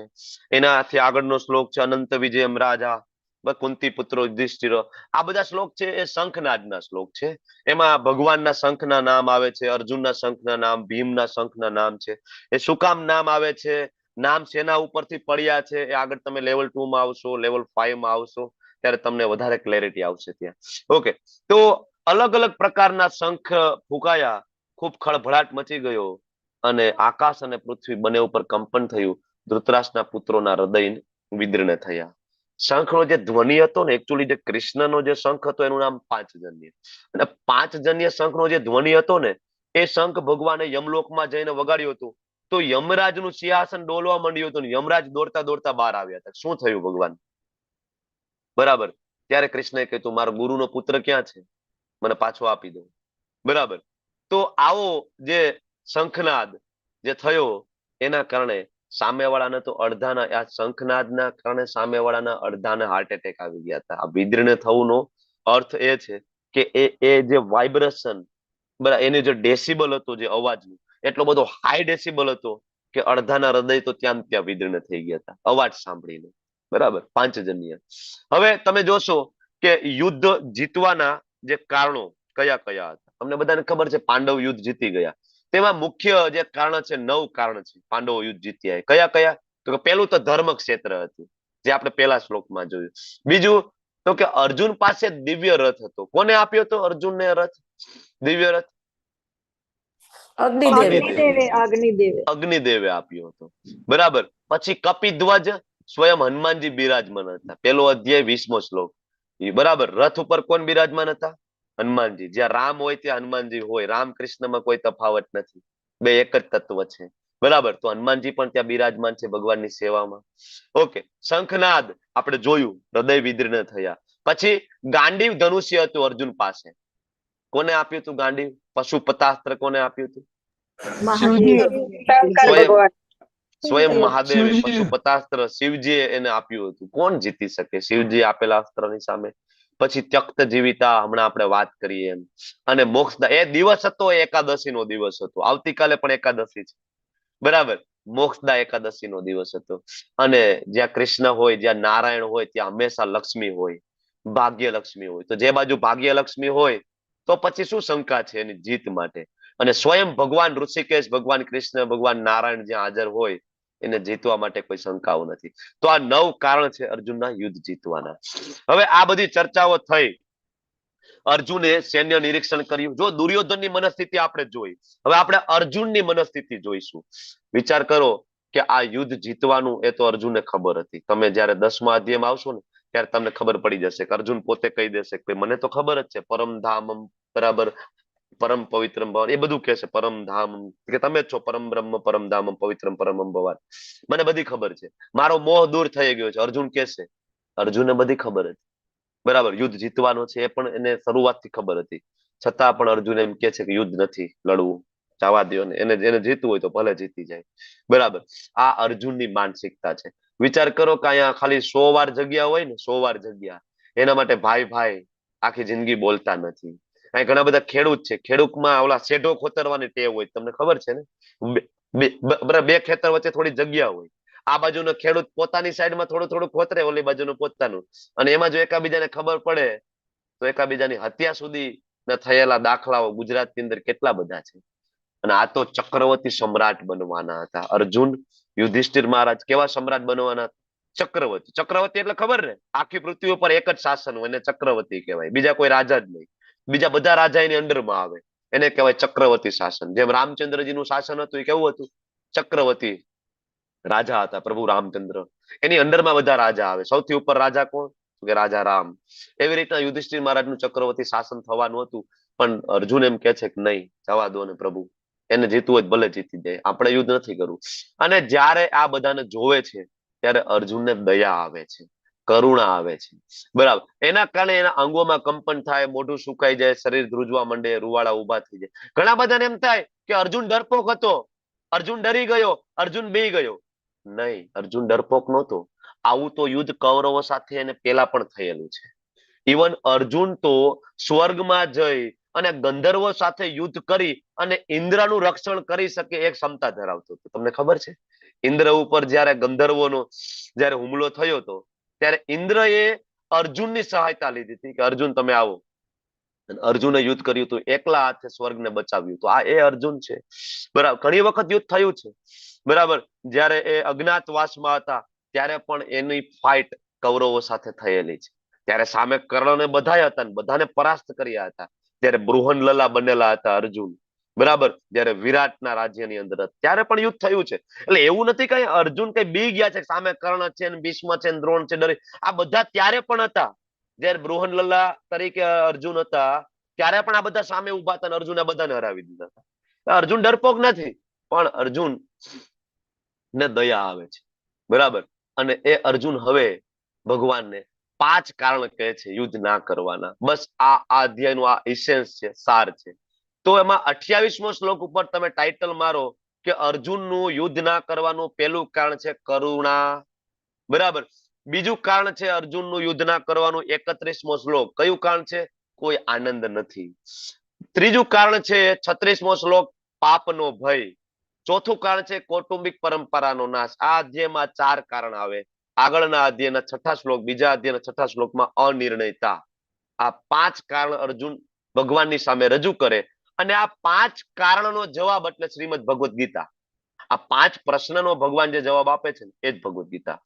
કરુણા છે અર્જુનને, બરાબર. કારણ કે જો કરુણા કોને થાય, દયા કોને આવે? જે ભગવાનના ભક્તો હોય, જે કર્મના સિદ્ધાંત જાણતા હોય, જેને ભગવદ્ ગીતા ભાગવતમ વાંચ્યું હોય, એને બીજા જીવો ઉપર દયા આવે. 68 કરોડ લોકો માર્યા ગયા હતા એવો આંકડો મહાભારત શાસ્ત્ર આપણને કહે છે જે તે સમયે, બરાબર. તો અર્જુન 28મા શ્લોકમાં એમ કે છે કે મારે નથી લડવું ભગવાન, મારો મોહ સુકાય છે, અંગો કંપી રહ્યા છે ને દયા આવે છે, બરાબર. એના પછી તમે જો 31મા શ્લોકમાં અર્જુન એમ કે છે કે આ યુદ્ધમાં બધા તો મરી જશે, તો હું ચક્રવર્તી સમ્રાટ થાવ, રાજા બનું, આમાં કોઈ આનંદ નથી. આપણી ઘરે આપણે બર્થડે સેલિબ્રેશન કરીએ તો મિત્રોને બોલાવીએ ને બધાને, બધા મિત્રો આવે, સગાવાલા આવે, તો આપણે બધા આવે અને એ આપણી ખુશીમાં સંમેલિત થાય તો આપણે આનંદ આવે ને. તો અર્જુન કે કોઈ બચશે જ નહીં ભગવાન, તો આનંદ શું? ચક્રવર્તી સમ્રાટ બનવાનો, રાજા બનવાનો શું આનંદ? કારણ કે બધા તો યુદ્ધ ભૂમિ ઉપર ઉભા છે, કોઈ વધવાનું નથી, ભગવાનમાં કોઈ આનંદ નથી. અને અર્જુન 36મા શ્લોકમાં એમ કે છે કે આ બધા આક્રમણકારોને આપણે મારશું તો શું આપણને પાપ નહીં લાગે? અર્જુન વિચાર કરે છે. પાપ પુણ્યનો વિચાર કોણ કરે? જે ભગવાનનો ભક્ત હોય, જેને શાસ્ત્રનું જ્ઞાન હોય, એ પાપ પુણ્યનો વિચાર કરે. બરાબર, તો આ બધાને મારી નાખીશું તો પાપ નહીં લાગે. અને છેલ્લે 39મા શ્લોકમાં અર્જુન કહે છે કે ભગવાન બધા તો અહીંયા મરી જશે, કાકા, મામા, દાદા, બધા પુરુષો અહીંયા ઉપસ્થિત છે, તો ઘરમાં કોઈ પુરુષ વધશે નહીં, તો બધી સ્ત્રીઓ ઘરમાં એકલી થશે, અને સ્ત્રીઓ એકલી થશે તો બીજા એનું શોષણ નહીં કરે. બરાબર, અને શોષણ કરવાના કારણે રાજવંશનો વિનાશ નહીં થઈ જાય, કુટુંબની પરંપરાઓ બધી નાશ નહીં પામે. બરાબર, કોણ પિંડદાન કોણ કરશે, આગળ બાળકોને કોણ શીખડાવશે? રીત રિવાજો, બધા આચરણ સંસ્કાર આપવા વાળા દાદા નહીં હોય, નાના નહીં હોય, મામા નહીં હોય, કાકા નહીં હોય, તો કોણ આ બધું શીખડાવશે? તો આગળ જતા પ્રજા વર્ણશંકર નહીં બની જાય. અર્જુનને આ ચિંતા હતી, એ રજૂ કરે છે. અને છેલ્લે બીજા અધ્યાયના 6થા શ્લોકમાં, આવતીકાલનો શ્લોક આજે હું લઉં છું, બરાબર, 2.6, અને એમાં અર્જુન એમ કે છે ભગવાન મને ખબર નથી પડતી મારે શું કરવું જોઈએ. આના દ્વારા હું જીતાઈ જાઉં કે આ બધાને હું જીતી લઉં? જીતી લેવાની ક્ષમતા હતી અર્જુનમાં. અર્જુન એવું નથી કહેતો કે ના ભગવાન મારાથી નહીં જીતાય, એનામાં પોતાની જીતી લેવાની ક્ષમતા છે જ.